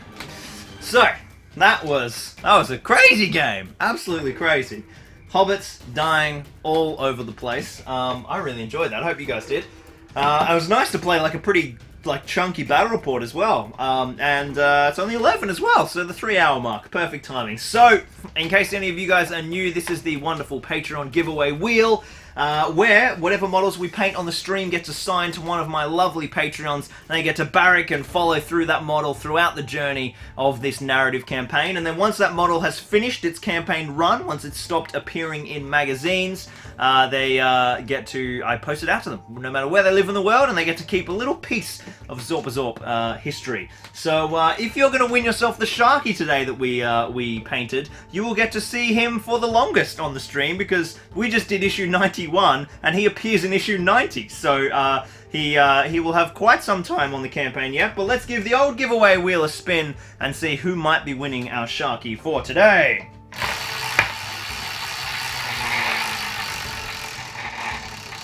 Spin, spin, spin, spin, spin, spin, spin. Don't stop there. Keep going. It landed in the blank.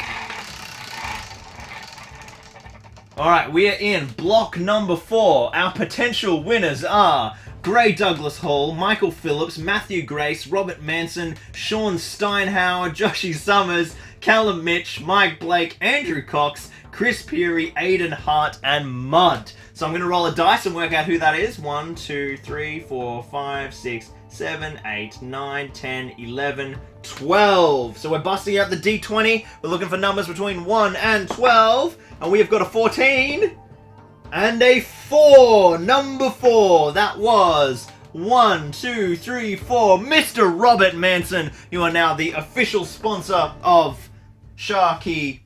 I just had him. Where's he gone? Oh, there he is. He's hiding behind the Patreon giveaway. There you go. You are now the official sponsor of Sharkey, and you will get to watch his campaign journey throughout the remaining many installments of Battle Games in Middle-earth until he appears again in some more Scouring of the Shire content, which should be pretty cool.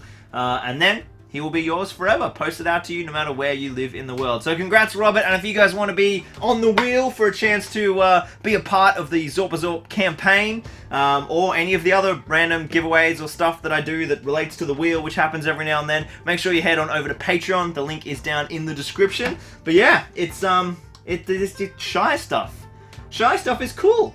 And this won't be the only Shire stuff we see on the channel either. There is going to be some more Shire stuff, some more Hobbits, some more Ruffians. They will be appearing very shortly, hopefully mid-March, I'd say. There'll be some stuff. There's been a bit of a lull in the last fortnight. I haven't uploaded in like, I think 2.5 weeks at the moment, because I have, you know, everything's very scheduled and planned, and then out of nowhere, a video popped up that just had to be made, which is quite time consuming. So that one is holding me up a little bit, and then we'll be smashing out. I've got some Necron painting tutorials coming out really soon, and then this aforementioned special Shire stuff, and then it is going to get crazy. In early April, we have a pretty special event, a very, very cool wargaming event coming out. There is going to be some amazing battle reports, some very cool scenery, a big block of like 8 videos, maybe 10, I think 8 videos that are focusing heavily on Middle-earth, with big battle reports, just like you guys have been asking for, and big juicy terrain. So I'm pretty excited to sink my teeth into that. So I think you guys are going to lose your minds. It's going to be very, very cool. So, thank you so much for watching. We will be back on the Battle Games in Middle-earth live stream next fortnight in 14 days on Sunday night or Monday morning, no matter where you're watching in the world. And I should have some more videos out between now and then as well. So, make sure you check out the Patreon if you want to be on the wheel, or if you just want to support me in general. This is, you know, my job, so help put bread on the food of my family, please. And get all these cool terrain and models and stuff. But yeah, thanks dudes, awesome time. I'll see you on the next live stream in 14 days. Cheers dudes.